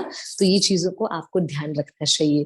जल्दी से, ये बात तो हमें हमारे लिए बहुत जरूरी है, जो मैं अभी पढ़ने जा रही हूँ। हमें चतुर्मास में क्या करना चाहिए, बताऊं क्या करना चाहिए? जल्दी से सुन लीजिए, प्लीज आप नोट करिएगा। नोट करिएगा, जो कर सकते हैं वो नोट करें। इस चतुर्मास में हमें क्या करना चाहिए? इन चतुर्मास में हमें करना चाहिए सबसे बड़ा, वाव, सबसे फर्स्ट है धामवास। सबसे पहला है धामवास। प्लीज मुझे मैसेज करके बताएं कोई वृंदावन जा रहे हैं, वृंदावन हो या कहीं पे भी, वृंदावन, द्वारिका, जगन्नाथपुरी, रामेश्वरम, बद्रीनाथ, केदारनाथ, हरिद्वार, मायापुर, कहीं पे भी जी, आपको जहां पे भी। हाँ, फर्स्ट मैसेज जी, प्रभु जी तो वृंदावन पधार रहे हैं। प्रभु जी, मैं उम्मीद करती हूँ आप गोकुलानंद के पास भी जरूर आएंगे। श्री राधे, जरूर जी। तो धामवास करना बहुत जरूरी है, बहुत ज्यादा जरूरी। आप सभी भक्तों से मैं रिक्वेस्ट करना चाहूंगी कि इन चतुर्मास में, इन 4 महीनों में हमें धामवास करना चाहिए। धामवास आप कहीं पे भी जा सकते हैं, वृंदावन, मायापुर, जहां पे आपको जाना है आप वहां जरूर जाइए। जाकर आप वहां का एक दिन भी अवश्य बिताइएगा, अगर जरूरी है। 4 महीने रहे तो बहुत बढ़िया, और अगर 4 महीने न रह पाए, अगर 4 महीने न रह पाए, तो एक दिन भी रहना बहुत ज्यादा जरूरी है चतुर्मास में। तो मैं तो कृष्ण कृपा ठाकुर जी को, राधा रानी को तो मैं धन्यवाद बोलना चाहूंगी, क्योंकि चतुर्मास में वहीं से प्रारंभ करके आई, तो एटलीस्ट मेरे अ, 2-3 दिन तो वृंदावन में बीते चतुर्मास की। ठीक है, आगे बढ़ते हैं। हाँ, राधाष्टमी पे वृंदावन जा रहे अंजू जी मैसेज कर रहे हैं, बहुत बधाई माता जी आपको। जी, दूसरा है जाप करना चाहिए। अच्छा, क्या करना चाहिए? जल्दी जल्दी सुनिए। फर्स्ट, धामवास करना चाहिए, धाम में जाना चाहिए। दूसरा, जाप करना चाहिए। तीसरा, कथा सुनना चाहिए, या तो भागवतम सुनिए, भगवत गीता सुनिए। स्तुति, स्तुति आप सुन सकते हैं। पितामह भीष्म की स्तुति है, कुंती महारानी की स्तुति है, गोपियों की स्तुति है। आप उनकी स्तुति सुने, कृपा करके, कृपा करके, उन्होंने बहुत सुंदर सुंदर स्तुति की है, आप जरूर सुनिएगा, है ना। कथा सुनना चाहिए। फोर्थ, दान करना चाहिए, और उन दान में से सब, दान में से सर्वश्रेष्ठ दान है हरि नाम का दान। वैसे तो आप कोई भी दान करें तो बहुत बढ़िया, जैसे अन्न दान, जल दान, वस्त्र दान, भूमि दान, गौ दान, कन्यादान। वैसे तो चतुर्मास में कोई भी शुभ कार्य नहीं होते हैं, क्योंकि हमारे प्रभु सोए रहते हैं, विश्राम करते हैं। तो इसलिए प्रभु ने अपने नाम में शक्ति दी हुई है कि ज्यादा से ज्यादा इस 4 महीनों में नाम जाप करो, और कुछ नहीं करो, व्यर्थ प्रजल्पा नहीं करना है ना जी। तो दान करना जरूरी है। दान आप अपनी इच्छा अनुसार कर सकते हैं, पर हरि नाम दान सर्वश्रेष्ठ, ठीक है। पर दान करना भी जरूरी है। मैं तो यही कहना चाहूंगी कि कृपा करके भोजन दान अवश्य करें, अन्न का दान अवश्य करें, किसी को भोजन खिलाइए, बहुत कृपा होगी। आगे, कीर्तन करना चाहिए चतुर्मास में। एकादशी व्रत, इन 4 महीनों में एकादशी आती है, कृपा करके उसका पालन करिए। जो एकादशी नहीं रखते हैं, स्पेशली इन 4 महीनों वाली एकादशी रखिए। इस चतुर्मास वाली में आप लोगों से मैं अनुरोध करना चाहूंगी कि इस चतुर्मास वाली, और जो एकादशी रखते हैं उनको तो बहुत बहुत मेरा प्रणाम है और बहुत कृपा है उन सभी भक्तों पर जो ऑलरेडी ठाकुर जी की प्रसन्नता के लिए, कृष्ण की खुशी के लिए और अपने जीवन की सफलता के लिए जो एकादशी रखते हैं उनको तो मेरा प्रणाम है। जो नहीं भी रखते हैं उन लोगों से मैं रिक्वेस्ट करना चाहूंगी कि इन 4 महीनों में, इन चतुर्मास में कृपा करके आप एकादशी, जितनी एकादशी आ रही है, महीने में 2 एकादशी है, तो 2 2 2 2 करके जो एकादशी आ रही है, कृपा करके आप उनका अवश्य पालन करिएगा। श्री राधे। तो आगे बढ़ते हैं। एकादशी व्रत रखना चाहिए, गौ सेवा करना चाहिए, तुलसी सेवा करना चाहिए, परिक्रमा करना चाहिए। आप जिस मंदिर में जाते हैं तो वहां पे मंदिर की परिक्रमा करना भी जरूरी है।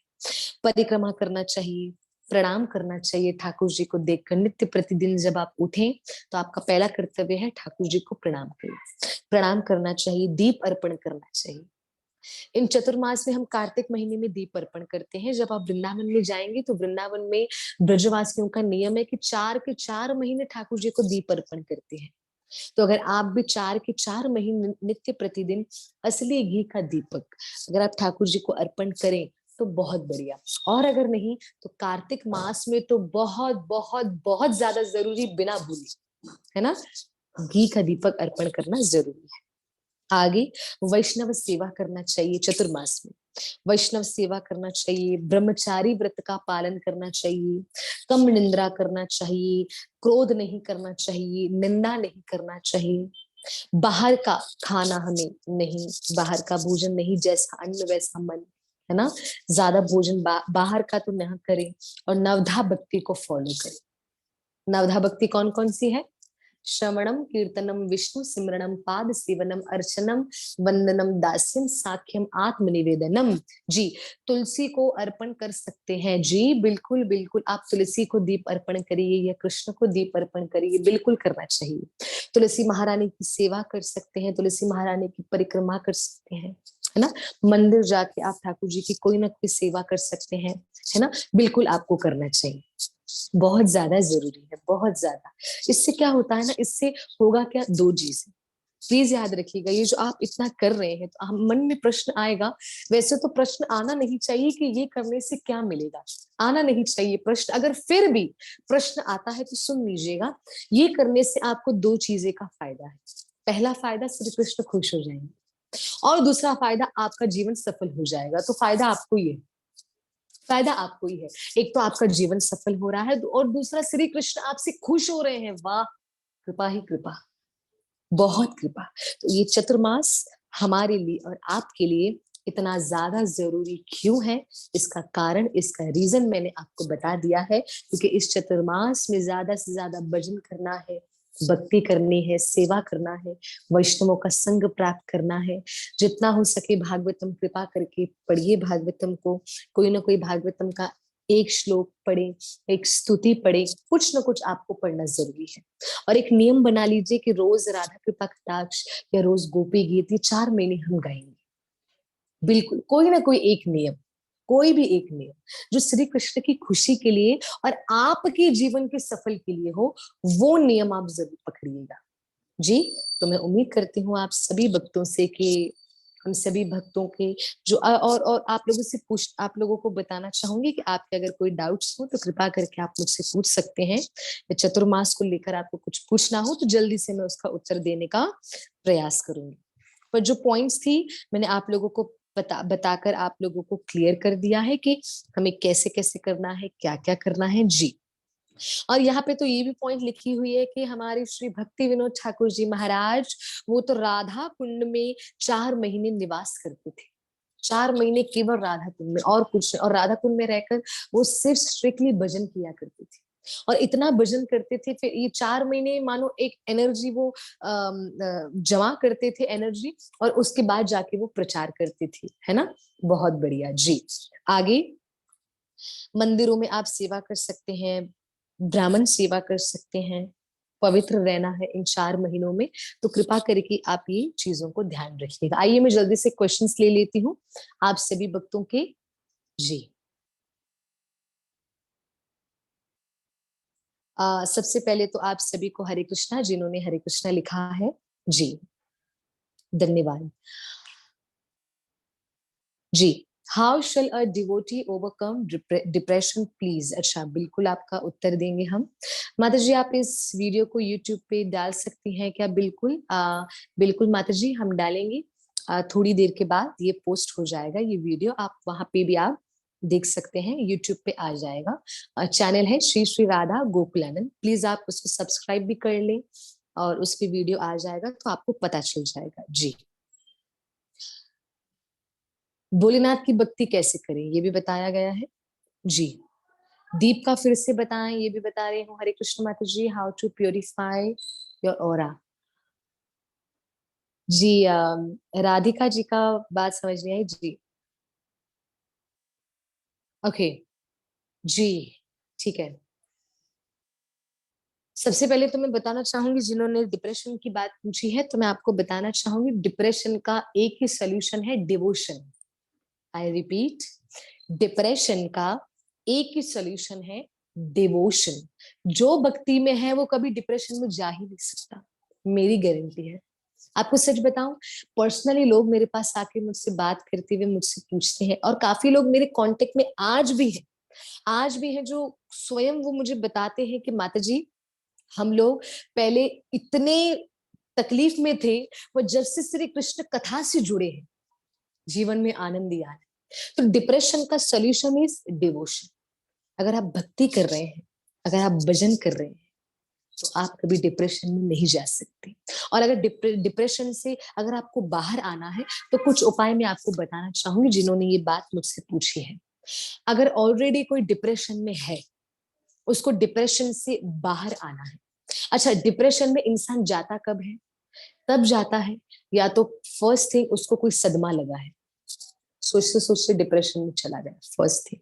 सेकंड थिंग, कोई ऐसी बात है जो नहीं हो रही है, वो विचार करते करते वो डिप्रेशन में चला गया। तीसरी बात, कोई उसको पीड़ा दे रहा है, शारीरिक टॉर्चर कर रहा है, उस डर से या उस विचार से वो डिप्रेशन में चला गया, है ना। डिप्रेशन में जाने के बहुत सारे रास्ते हैं। डिप्रेशन में बहुत सारे रास्तों से जाया जाता है, बहुत तरीके से। फिजिकली कोई डर कर डिप्रेशन में चला जाता है, कोई सोच सोच के डिप्रेशन में चला जाता है, कोई सदमा लग के डिप्रेशन में चला जाता है ना। किसी का दिल टूटने से डिप्रेशन में चला जाता है। पर मैं आपको ये बात बताना चाहूंगी कि जो डिप्रेशन में चला गया है, वो वापस कैसे डिप्रेशन से बाहर आए। प्लीज सुनिएगा ध्यान से। उस व्यक्ति को, उस पर्सन को अपने दिमाग में और अपने दिल में कुछ और डालना पड़ेगा। अच्छा, कुछ और डालने के लिए क्या चाहिए? हरि कथा, सत्संग, कृष्ण के भक्तों का संग। जब उसको ये मिलेगा ना, ऑलरेडी जो उसके पास है वो जाता रहेगा। अंदर जो डिप्रेशन, जो डर, पीड़ा, तकलीफ जो उसके अंदर है, नई चीज आने से वो जाती रहेगी, नई चीज आने से वो जाती रहेगी। तो डिप्रेशन का सोल्यूशन एक ही है, भक्ति। आगे कोई डिप्रेशन में न जाए तो प्लीज भक्ति करें।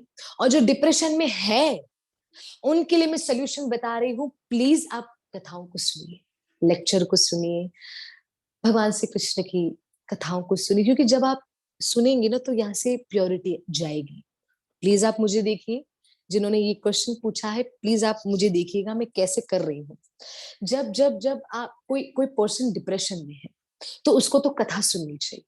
तो जब वो कथा सुनेगा, तो कथा अर्थात प्योरिटी, कथा का दूसरा नाम है प्योरिटी, पवित्रता। कथा सुन रहा है अर्थात प्योरिटी को डाल रहा है। प्योरिटी कान से जा रही है, प्योरिटी कान से जाने के बाद हृदय में आ रही है, और जब हृदय में आ रही है, उसका दिल खुश, उसका दिमाग खुश। डिप्रेशन होता यहाँ है ना, यहाँ से सोचते सोचते ओ हो, क्या करें क्या करें क्या करें, डिप्रेशन हो गया। यहां से डिप्रेशन हो जाता है, तो 3 स्टेप्स हैं। 3 स्टेप्स क्या है? फर्स्ट स्टेप, प्लीज आप कथा सुने, और कथा सुनने का तरीका मैंने बता दिया। कथा आप यहाँ से सुनोगे तो यहाँ जाएगी, और यहाँ जाएगी तो इस चीज को क्लीन कर देगी, और ये चीज क्लीन हो गई तो डिप्रेशन कहाँ चला जाएगा कुछ भी पता नहीं चलेगा। तो प्लीज जो डिप्रेशन में है, मेरे इन 3 बात को फॉलो करिएगा। मैं 3 स्टेप्स बता रही हूँ। फर्स्ट स्टेप इज आपको कथा सुनना है। फर्स्ट स्टेप इज आपको कथा सुनना है। Second step is please please Thakur ji के भक्तों का संग करिए, श्री कृष्ण के भक्तों का संग करिए, क्योंकि जब हम संग पाते हैं ना तो बहुत सारी चीजें ऑटोमेटिकली प्योरिटी में बदल जाती हैं, है ना। तो फर्स्ट थिंग कथा श्रवण करना है। सेकंड थिंग आपको भगवान के भक्तों का संग करना है। एंड थर्ड थिंग इज भगवान का भोग लगा हुआ महाप्रसाद ही खाना है। That's it.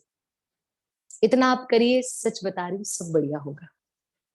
मैं आपके लिए रिपीट भी कर सकती हूँ। पहला, कथा सुनिए। दूसरा, कथा आपने सुन ली, कथा सुन के प्योरिटी आएगी, पवित्रता आएगी, डिप्रेशन धीरे धीरे कम होगा।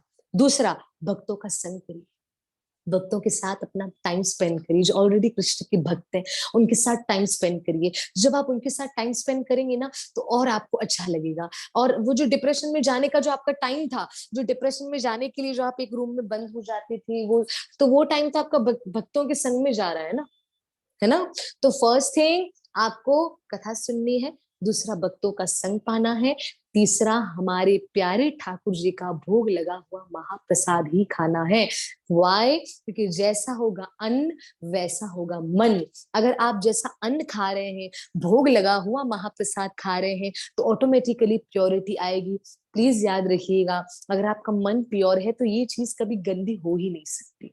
और ये चीज गंदी तब ये चीज जब गंदी हो जाती है तो ऑटोमेटिकली इंसान डिप्रेशन में चला जाता है। ठीक है। तो आई होप आपने ये बात मेरी ध्यान रखी होगी। जो डिप्रेशन, प्लीज मैं तो प्रार्थना करना चाहूंगी कि कोई डिप्रेशन में न जाए, इसलिए भक्ति करो।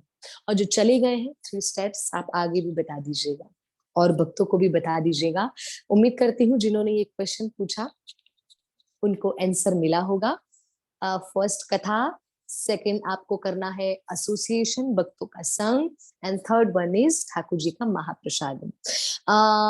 भोलेनाथ की सेवा कैसे करें? भोलेनाथ की सेवा आपको करनी है उनको दूध अर्पण करके, उनको गंगा जल अर्पण करके, महादेव के सामने श्री राम नाम का जाप करके, महादेव से प्रार्थना करके, महादेव की परिक्रमा करके आप महादेव की भक्ति कर सकते हैं।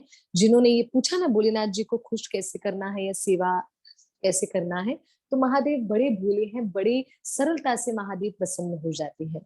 तो महादेव को जब आप दूध अर्पण कर रहे हैं या जल अर्पण कर रहे हैं तो महादेव का आप भजन करिए। मैं तो पता है क्या बोलती हूँ, महादेव को जब दूध या जल आज भी अर्पण कर रही थी तो आज भी मैं महादेव को कह रही थी, मैंने कहा हे मेरे प्यारे गोपेश्वर महादेव, हे मेरे प्यारे आशीश्वर महादेव।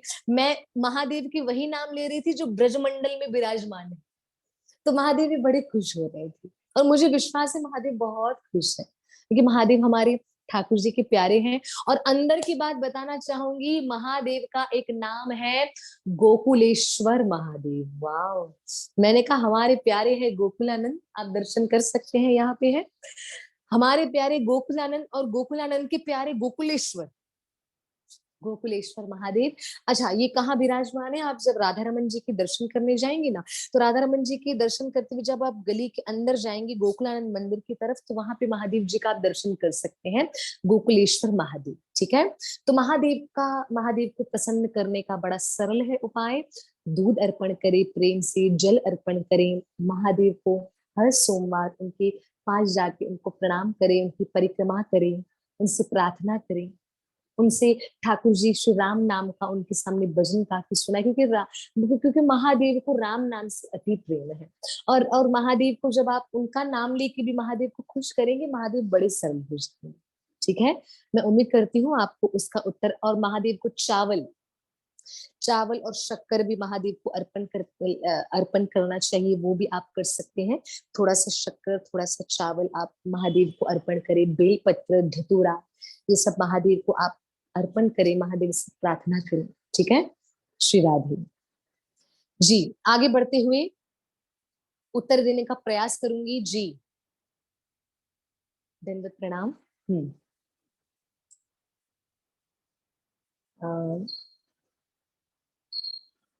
जल्दी से पढ़ते जा रहे हैं जी। हाँ, आगे दीप का फिर से बताएं। दीप आप अर्पण कर सकते हैं घी का दीपक। मैंने बताया था 4 महीने आप 4 के 4 महीने घी का दीपक अर्पण कर सकते हैं, पर चतुर्मास के कार्तिक महीने में दीप दीप अर्पण करना बहुत बहुत महत्वपूर्ण है जी। राधा कृष्ण के प्रति आपका उत्साह कैसे बढ़ा जाए, इसका बहुत सुंदर मैं आपको उत्तर देना चाहूंगी। जो कोई चाहते हैं कि राधा कृष्ण के प्रति उत्साह कैसे बढ़े, प्लीज आप सुनिएगा। राधा कृष्ण के प्रति अगर आप अपना प्रेम अपना भाव बढ़ाना चाहते हैं तो उसका सरल उपाय है कि देखो, अगर आपको किसी से प्रेम करना हो तो आपको उसके लिए सुनना पड़ेगा। अगर आपको किसी किसी को जानना हो या आपको किसी को प्रेम करना हो तो आपको उनके बारे में सुनना पड़ेगा। फॉर एग्जाम्पल, अगर आपको मुझे जानना है, अगर आपको मुझे जानना है तो पहले आपको मेरे बारे में सुनना पड़ेगा कि मुझे क्या पसंद है क्या नहीं पसंद है, मैं किस चीज से खुश होती हूँ किस चीज से नहीं। ये एक जिस एग्जाम्पल मैं आपको दे रही हूँ। तो उसी प्रकार अगर राधा रानी और श्री कृष्ण की प्रेमा भक्ति में आप प्रगति करना चाहते हैं, राधा कृष्ण की प्रेमा भक्ति में अगर आप उत्साह बढ़ाना चाहते हैं, राधा कृष्ण की प्रेमा भक्ति में आप अपने प्रेम को बढ़ाना चाहते हैं, तो प्लीज आप उनकी कथाएं सुनिए। जब हम ठाकुर जी की कथाएं सुनेंगे ना, तो होगा क्या, जिनकी हम कथाएं सुन रहे हैं उनके बारे में हमको सुनकर बहुत अच्छा लगेगा कि वाह हमारे कृष्ण ऐसे भी हैं। तो जिसके बारे में हम सुन रहे हैं तो उसकी भक्ति करने में भी आनंद आएगा, है ना। तो इसलिए नवधा भक्ति का फर्स्ट स्टेप इज श्रवणम। प्लीज श्रवण करिए, सुनिए। किसके बारे में? राधा कृष्ण के बारे में। जब हम राधा कृष्ण के बारे में सुनेंगे ना प्यारे भक्तों, तो होगा क्या, हमारे मन में उनके प्रति उत्साह आएगा। और अगर राधा कृष्ण के प्रति उत्साह आ गया तो उनकी भक्ति करने में बड़ा मजा आएगा। तो जिन्होंने ये प्रश्न पूछा है कि राधा कृष्ण के प्रति हम अपने उत्साह को कैसे बढ़ाएं, मैं इस प्रश्न का उत्तर यही देना चाहूंगी कि आप उनकी कथाओं का श्रवण करें, आप उनकी लीलाओं का श्रवण करें, आप उनकी लीलाओं को सुने, आप उनका दर्शन करें। जब आप उनका दर्शन करेंगे तो उनकी सुंदरता को निखारेंगे। जब आप उनकी कथा सुनेंगे तो आप उनका चिंतन करेंगे। जब आप उनका महाप्रसाद खाएंगे तो आप उनकी कृपा का अनुभव करेंगे, है ना। तो राधा कृष्ण के प्रति उत्साह बढ़ाने का सबसे पहला स्टेप है श्रवण करना। कथा को श्रवण करिएगा, उनकी लीलाओं को श्रवण करिएगा जी। आगे माता जी पूछते हैं कि राधा कृपा कटाक्ष हमारा एक्सप्लेनेशन ऑनलाइन फिनिश हो गई है? ना ना, नहीं हुई है। आप ऑनलाइन कर रही थी, मे बी आई मिस। ना ना, नेक्स्ट माता जी, अच्छा हुआ आपने मुझे याद दिलाया। राधा कृपा कटाक्ष हमारा अधूरा रहा हुआ है, हम उसको स्टार्ट करने वाले हैं। जो हमारा नेक्स्ट कथा होगा ना, मैं आपको बता रही हूँ, सभी ध्यान से सुनेंगे। 20 तारीख को हम पुनः मिल रहे हैं। 20 तारीख को हम जब मिल रहे हैं तो राधा कृपा कटाक्ष जो हमारा अधूरा रहा हुआ था उसको हम आगे से आ, आगे हम सुनकर आगे बढ़ाने का प्रयास करेंगे जी। आगे बढ़ते हैं। हरे कृष्ण माता जी, दंडवत प्रणाम। अ,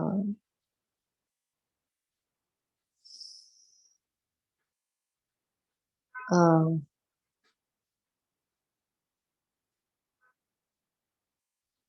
जी, बहुत सुंदर प्रश्न है कि माया से हम कैसे बचें, माया से कैसे हम बाहर आए। और स्पेशली उम्र भी बताई गई है 20 साल, मतलब जो 20 साल के टीनेजर होते हैं तो वो माया से कैसे आगे बढ़े। और साथ ही साथ विदेशों में रहकर भी भक्ति कैसे की जाए। तो मैं आपको बता दूं, जिन्होंने ये प्रश्न पूछा है कि ऐसे विदेशों में रहने वाले भक्तों को मैं भी जानती हूँ, जो रहते भले विदेशों में हैं पर खूब भजन करते हैं, खूब भक्ति करते हैं और राधा रानी से बहुत प्रेम करते हैं। इसलिए प्रभुपाद कहते हैं कि हम जिस देश में रहते हैं वो मायने नहीं रखता, वो संसारी लोगों के लिए होता है कि जैसा देश वैसा बेस, है ना। जैसा देश वैसा बेस, मतलब हम जिस देश में रहते हैं हम वैसे बन जाते हैं। वो मटेरियलिस्टिक लोगों के लिए रहता है। शिला प्रभुपाद कहते हैं कि जो जो एक भक्त होता है ना, वो तो विदेशों में भी जाके अपना प्रचार, हरि नाम का प्रचार करता है और अपनी खूबी को दिखाता है कि मैं किनसे जुड़ा हुआ हूँ। हाँ, पर आपके प्रश्न का मैं उत्तर देना चाहूंगी कि टीनेजर्स, जो यंगस्टर्स हैं, जो आज के जो तरुण अवस्था से गुजर रहे हैं, वो माया से कैसे बचे। मैं आपको बता दूं, मैं भी मैं 20 साल की तो नहीं हूँ, मैं 24 की हूँ, तो ऑलमोस्ट आगे पीछे ही हूँ। तो मैं इतना बताना चाहूंगी कि मैं खुद समझ सकती हूँ कि ये जो पल होते हैं ना, ये जो क्षण बड़े खतरनाक होते हैं। इन क्षणों में हम कैसे भी माया में गिर सकते हैं। तो माया में न गिरे। अगर माया में न गिरे तो प्लीज आप उन लोगों को ऐसा कुछ दीजिए कि वो उस चीज में बिजी रहें। माया में गिरने का आपको समय ही नहीं मिलेगा। और प्लीज माया को कभी भी कोई गलत न ले। फर्स्ट थिंग, माया बड़ी खतरनाक है। ये मैं क्या बताना चाहूंगी, प्लीज सुनिएगा। माया बड़ी खतरनाक है तब जब हम भगवान के पास जाते हैं और माया देखते हैं कि ये भगवान के पास जा रहा है पर पूरी तरीके से सरेंडर नहीं है। माया हमको पीछे खींच कर लाती है, पर हम पूरी तरीके से सरेंडर होके भगवान के पास जाते हैं। माया तोड़ने का प्रयास करती है, माया मरोड़ने का प्रयास करती है, माया मारने का प्रयास करती है, पर हम फिर भी टूटते नहीं है, हम बिखरते नहीं हैं। तो वही माया हमको श्री कृष्ण तक पहुंचाने में और आगे बढ़ाती है, और आगे बढ़ाती है। तो प्लीज याद रखिएगा, माया भक्ति में आगे बढ़ाने का भी काम करती है, पर माया ये देखती है कि आपका एफर्ट्स कितना है। आपका अर्थात हमारा। माया हमारे एफर्ट्स को देख रही है, और हमारे एफर्ट्स क्या हैं। और मैं आपको बता दूं, भक्ति में बहुत सारी एक्टिविटीज हैं। स्पेशली टीनेजर्स को कैसे आगे बढ़ाया जाए, मैं आपको बता दूं, टीनेजर्स की जो एसोसिएशन है, जो उनका संघ है, अगर अच्छा नहीं रहेगा तो आप चाह कर भी उसको भक्ति में नहीं लेके आ सकते। वाई? क्योंकि उसका एसोसिएशन ठीक नहीं है, उसका संघ ठीक नहीं है। अगर उसका संग ठीक है तो उसको भक्ति में हम इजीली ला सकते हैं। तो प्लीज, जिन्होंने ये मुझसे प्रश्न पूछा है, मैं उसके उत्तर में बताना चाहूंगी, प्लीज आप पहले उनका संग देखिए, उनका एसोसिएशन देखिए, उसका उनका उनका एसोसिएशन आप बदलिए। क्योंकि अगर एसोसिएशन बदल जाएगा तो बहुत अच्छा होगा।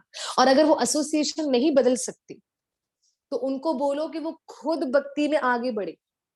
भक्ति में अगर एक स्ट्रांग व्यक्ति होगा ना, श्रीला प्रभुपाद जी महाराज, हमारे परम गुरुदेव श्रीला प्रभुपाद जी महाराज ऐसे देश में गए जहां पे जाकर इतना शराब, मदिरा पान, स्मोकिंग, संग करना, स्त्री पुरुष एक दूसरे का संग कर रहे हैं खुलेआम, कोई मर्यादा नहीं, कोई सम्मान नहीं, बल्कि प्रभुपाद जी का अपमान ही अपमान।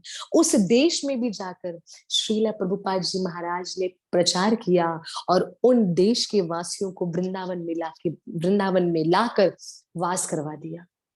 आज वो भजन भी कर रहे हैं, भक्ति भी कर रहे हैं, सेवा भी कर रहे हैं। कहने का तात्पर्य यह है कि श्रीला प्रभुपाद जी ने खूब मेहनत की। और श्रील प्रभुपाद जी ने वो मेहनत क्योंकि क्योंकि पहले उनको वैसे संग मिला था, उन्होंने अपनी गुरु महाराज की आज्ञा का पालन किया था। तो स्पेशली मैं टीन एजर्स के लिए बताना चाहूंगी कि अगर हम हमारे संग अगर हम चाहते हैं कि हम भक्ति में आगे बढ़े और माया का आक्रमण हम पे ना हो, तो प्लीज मैं रिक्वेस्ट करना चाहूंगी कि अपने संग को थोड़ा सा बदलिए। और अगर संग हमारा बदल जाएगा ना, तो हम धीरे धीरे भक्ति में आने का हमें और भी कोई अगर हमें प्रोत्साहित करेगा ना, तो हम भक्ति में आ सकते हैं। वाई? हमारा एसोसिएशन अच्छा है। और अगर हमारा एसोसिएशन अच्छा है तो हम आगे भक्ति में अच्छे से आ सकते हैं। बिल्कुल आ सकते हैं, और विदेश में रहकर भी भक्ति कर सकते हैं।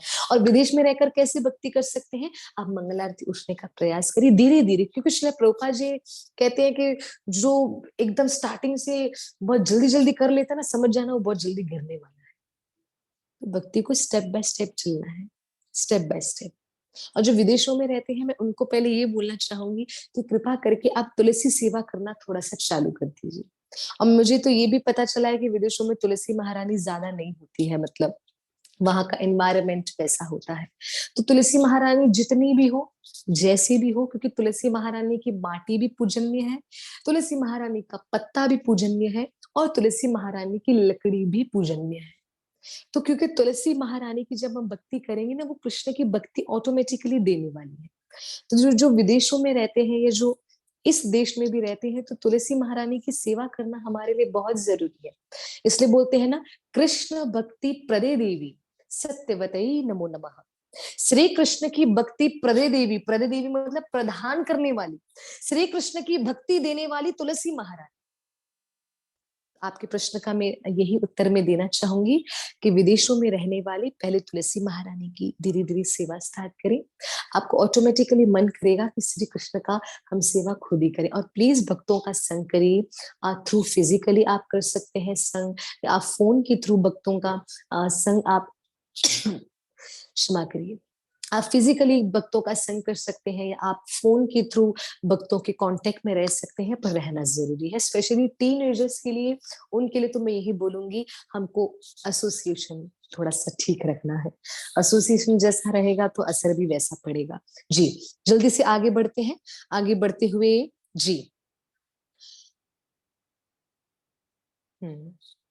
जी। बहुत सुंदर प्रश्न है, बहुत सुंदर प्रश्न है कि ऐसे भी भक्तों का कैसे संग करें, क्योंकि कभी कभी भक्त ऐसे भी होते हैं जो हमसे बुरा बर्ताव करते हैं। अभी अभी एक माता जी ने मुझसे प्रश्न पूछा है कि माता जी हम कैसे भक्तों का संग करें, क्योंकि कभी कभी भक्ति हमारे साथ बुरा करते हैं। मैं आपको बता दूं, क्योंकि ठाकुर जी कहते हैं कि मेरा भक्त कभी किसी के साथ बुरा नहीं करता है। और अगर वो कभी कभी डांट लगा भी दे, फॉर एग्जाम्पल मैं आपको बता दूं, देखिए आप ये भी आप जरूर आप देख सकते हैं कि जो आपको सामने वाला अगर आपको डांट रहा है, बुरा बर्ताव करना गलत है, पर अगर समझो कोई भक्त आपको डांट रहा है किसी बात को लेकर, तो बुरा नहीं मानना। क्योंकि कभी कभी मैंने ये भी देखा है कि कोई एक भक्त किसी भक्त को डांटता भी ये बोल के, नहीं आप ये सेवा सही नहीं कर रहे, प्लीज आप सेवा सही करें। हाँ, तो वो सामने वाला बुरा मान जाता है, ये आप कैसे भक्त हैं, आप हमें डांट रहे हैं, आप हमें चिल्ला रहे हैं ना। जबकि उस टाइम पे वो भक्त सही था।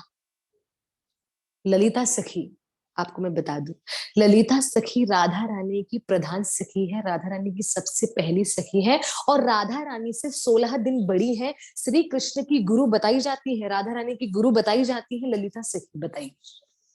राधा कृष्ण को प्रेम सिखाने वाली ललिता सखी, ऐसा शास्त्र कहते हैं। और वही ललिता सखी जब गोपियों को देखती थी, क्योंकि गोपियां राधा कृष्ण को देखकर उनकी लीला में खो जाती थी, तो जब राधा कृष्ण झूले पे बैठते थे तो गोपियां झूला झुलाते झुलाते राधा कृष्ण को देखते देखते खो जाती थी, और झूले को जोर जोर से झुलाने लगती थी, क्योंकि उनको होश नहीं था। तो ललिता सखी उन गोपियों को इतना डांट लगाती कि आप क्या कर रहे हो, राधा कृष्ण की सेवा में गलती नहीं होनी चाहिए। तो सारी गोपियां ललिता सखी को प्रणाम करके कहती, हे ललिता सखी हमें क्षमा करिएगा, क्योंकि आप डांटती भी हमें तब है जब हम राधा कृष्ण की सेवा में गलती करती हैं। तो जिन्होंने ये प्रश्न पूछा है मुझसे, तो मैं उनको ये बताना चाहूंगी, पहले तो आप देखिए कि एक डिवोटी आपको किस तरीके से डांट रहा है। अगर आपको सेवा भक्ति भजन को लेके अगर आपको थोड़ा सा डांट रहे हैं, आपको करेक्ट करने के लिए डांट रहे हैं, तो प्लीज बुरा मत मानिए, प्लीज अपना दिल मत तोड़िए, क्योंकि वो वैष्णव आपको सही मार्ग पर लेके जा रहा है। क्योंकि एक बीमार व्यक्ति ठीक होने के लिए कड़वी मेडिसिन ही लेता है, तो इसलिए एक भक्त, टेढ़ा मेढ़ा भक्त ठीक होने के लिए डांट भी थोड़ी थोड़ी खाता है। इसलिए प्रभुपाद जी तो बहुत स्ट्रिक्ट, बहुत ज्यादा स्ट्रिक्ट। हाँ जी। अच्छा, मैं दो बातें बताना चाहूंगी जिन्होंने ये प्रश्न पूछा। पहली बात, प्रश्न क्या था कि भक्तों का संग कैसे किया जाए, क्योंकि कभी कभी भक्त ऐसे होते जो बहुत बुरी तरीके से बिहेव करते हैं, तो हमारा दिल टूट जाता है। तो भक्तों को जानने के भी दो तरीके हैं। पहला, आप देखिए कि आपको वो भक्त डांट क्यों रहा है, आपके सामने वो भक्त चिल्ला क्यों रहा है। अगर भक्ति के लिए और सेवा को करेक्ट करने के लिए, अच्छे से सेवा के लिए, या माला शास्त्र के लिए डांट रहा है, तो प्लीज बुरा मत मानिएगा, वो आपके लिए परफेक्ट है। ठीक है, फर्स्ट। एंड सेकेंड, आपसे जेलिसी कर रहा है, या आपको नीचा दिखा रहा है, या आपके साथ बुरा बर्ताव कर रहा है, हाँ, तो ये सब करने से सो बेटर इज, ऐसे में उनको प्रणाम करना है, उनसे थोड़ी सी दूरी, बुरा मत मानिएगा उनके लिए भी, पर उनसे थोड़े डिस्टेंस बना लीजिएगा। क्योंकि जितना उनके संग रहोगे, वो दिन दूर नहीं कि हमारे मन में भी ये भाव आएगा, मेरे लिए ऐसे कर रहे हैं, ठीक है, इट्स फाइन, 2 दिन या 3 दिन बाद मैं भी ऐसा ही करूंगी आपके साथ। तो वो दिन दूर नहीं कि हम भी उनके साथ, उनसे बदला लेने की भावना हमारे अंदर आ जाएगी। कि हमको अब इनसे बदला लेना है। तो बेटर इज जो हमको भक्ति में नीचा दिखाते हैं, जो भक्त तो है, वैष्णव तिलक लगा रहे हैं, गले में कंठी है, हाथ में कलावा है, मुख पे हरि का नाम है, पर फिर भी हमें नीचा दिखा रहे हैं, हमारा अपमान कर रहे हैं, हमारी मर्यादा नहीं कर रहे हैं, हमें कहते हैं आप क्या भक्ति करोगे, आप तो कृष्ण की भक्ति में आगे नहीं बढ़ सकते, कोई ऐसा कह रहे हैं, तो उनके लिए ज्यादा कुछ नहीं, केवल हरे कृष्ण कहकर प्लीज आप उनसे थोड़ा डिस्टेंस मेंटेन करिएगा। टेम्पल जरूर जाइए, मंदिर जरूर जाइए, पर मंदिर केवल आप अपने गुरुदेव और राधा कृष्ण के लिए ही जाइएगा, और किसी के लिए नहीं, है ना। तो मैं उम्मीद करती हूँ आपको इसकी परमिशन मिली होगी। जी, गर्ग संहिता रीड करने की परमिशन सबको है माता जी? नहीं, ऐसा बताया जाता है। मैं बांदरवन में थी, बाबा जी से किसी ने प्रश्न पूछा कि गर्ग संहिता क्या हमें पढ़ना चाहिए, तो वहां के बाबा जी ने तो मना किया, क्योंकि गर्ग संहिता में राधा कृष्ण की गुप्त लीलाएं लिखी गई हैं। तो गर्ग संहिता को वही पढ़ सकता है जो ऑलरेडी राधा कृष्ण के प्रेम को जानता है। तो जो राधा कृष्ण की प्रेम को जानता है डीपली, जिसके मन में कोई डाउट ना आए राधा कृष्ण को लेकर, वही गर्ग संहिता को पढ़ सकता है, अन्यथा और कोई नहीं। जी, आगे मैं जल्दी से ले लेती हूँ जी। हम्म, राधे राधे माता जी। जी, ओके। कृपा करके ना, श्रुति जी जिन्होंने ये मुझसे प्रश्न पूछा है कि मैं अपनी पढ़ाई लिखाई को छोड़कर भक्ति में आगे बढ़ना चाहती हूँ, पर पेरेंट्स एग्री नहीं करते, सुना ऐसा नहीं है। प्लीज आप ये आप मत सोचिएगा कृपा करके, क्योंकि देखिए बहुत सुंदर बात मैं आपको बता रही हूँ कि बिल्कुल भी ये बात आप अपनी प्लीज स्टडी को कंटिन्यू करिएगा, क्योंकि पढ़ाई लिखाई करके, क्योंकि श्रील प्रभुपाद जी हो या हमारे जितने वैष्णव आचार्य हो, उन्होंने भी अपने अपने समय पर अपनी अपनी पढ़ाई लिखाई की है। तो कभी भी आप अपनी पढ़ाई लिखाई को मत छोड़िए, बल्कि पढ़ाई के साथ साथ अपनी मटेरियलिस्टिक स्टडी के साथ साथ प्लीज आप अपनी भक्ति को कंटिन्यू करिए, एंड भक्ति को करना जरूरी है। पेरेंट्स भक्ति करने से एग्री नहीं कर रहे हैं, आप थोड़ी थोड़ी भक्ति करने का प्रयास करिए। मैं आपको यही बस बताना चाहूंगी इतना, क्योंकि एक ना एक दिन आपके पेरेंट्स जरूर मानेंगे। ये जब आपके पेरेंट्स देखेंगे ये स्टडी भी कर रही है, हमारी बात भी मान रही है, घर का सब कुछ भी कर रही है, फिर भी भक्ति कर रही है, तो मुझे नहीं लगता कि कोई आपको रोकेगा, है ना। क्योंकि हमारे श्री कृष्ण कहते हैं कि कर्म करना भी जरूरी है, पर कर्म के साथ साथ भक्ति करना भी जरूरी है। तो चाहे वो लड़की हो, लड़का हो, बड़ा हो, छोटा हो, सबको भक्ति करने का पूरा पूरा अधिकार है। भक्ति के साथ साथ पढ़ाई लिखाई भी करना है। मैंने खुद ने स्टडी करी हुई है, मैं खुद ग्रेजुएशन क्लियर हूँ, बीएमएस मैंने स्टडी करा हुआ है, मैनेजमेंट स्टडी करी हुई है मैंने। करना बहुत जरूरी है, ठीक है। तो स्टडी के साथ साथ भक्ति करना भी जरूरी है, और एक ना एक दिन अवश्य सब मानेंगे, चिंता मत करना, बी पॉजिटिव, पेरेंट्स जरूर मानेंगे। जी, ओके।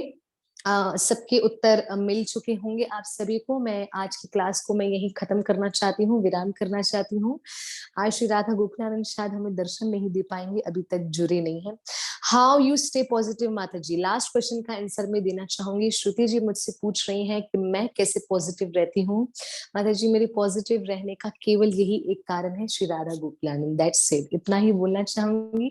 जब भी मैं उनको देखती हूँ या उनका दर्शन करती हूँ, तो मैं पॉजिटिव हो जाती हूँ।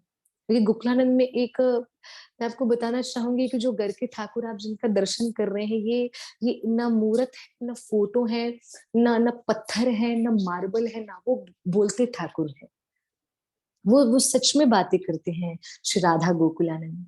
तो मैं कैसे पॉजिटिव रहती हूँ, तो मेरे पॉजिटिव रहने का first reason is Shri Radha Gokulanand का दर्शन। सेकेंड रीजन, शास्त्र पढ़ती हूँ मैं, साथ साथ मेरे माता पिता हैं वो सपोर्ट करते हैं।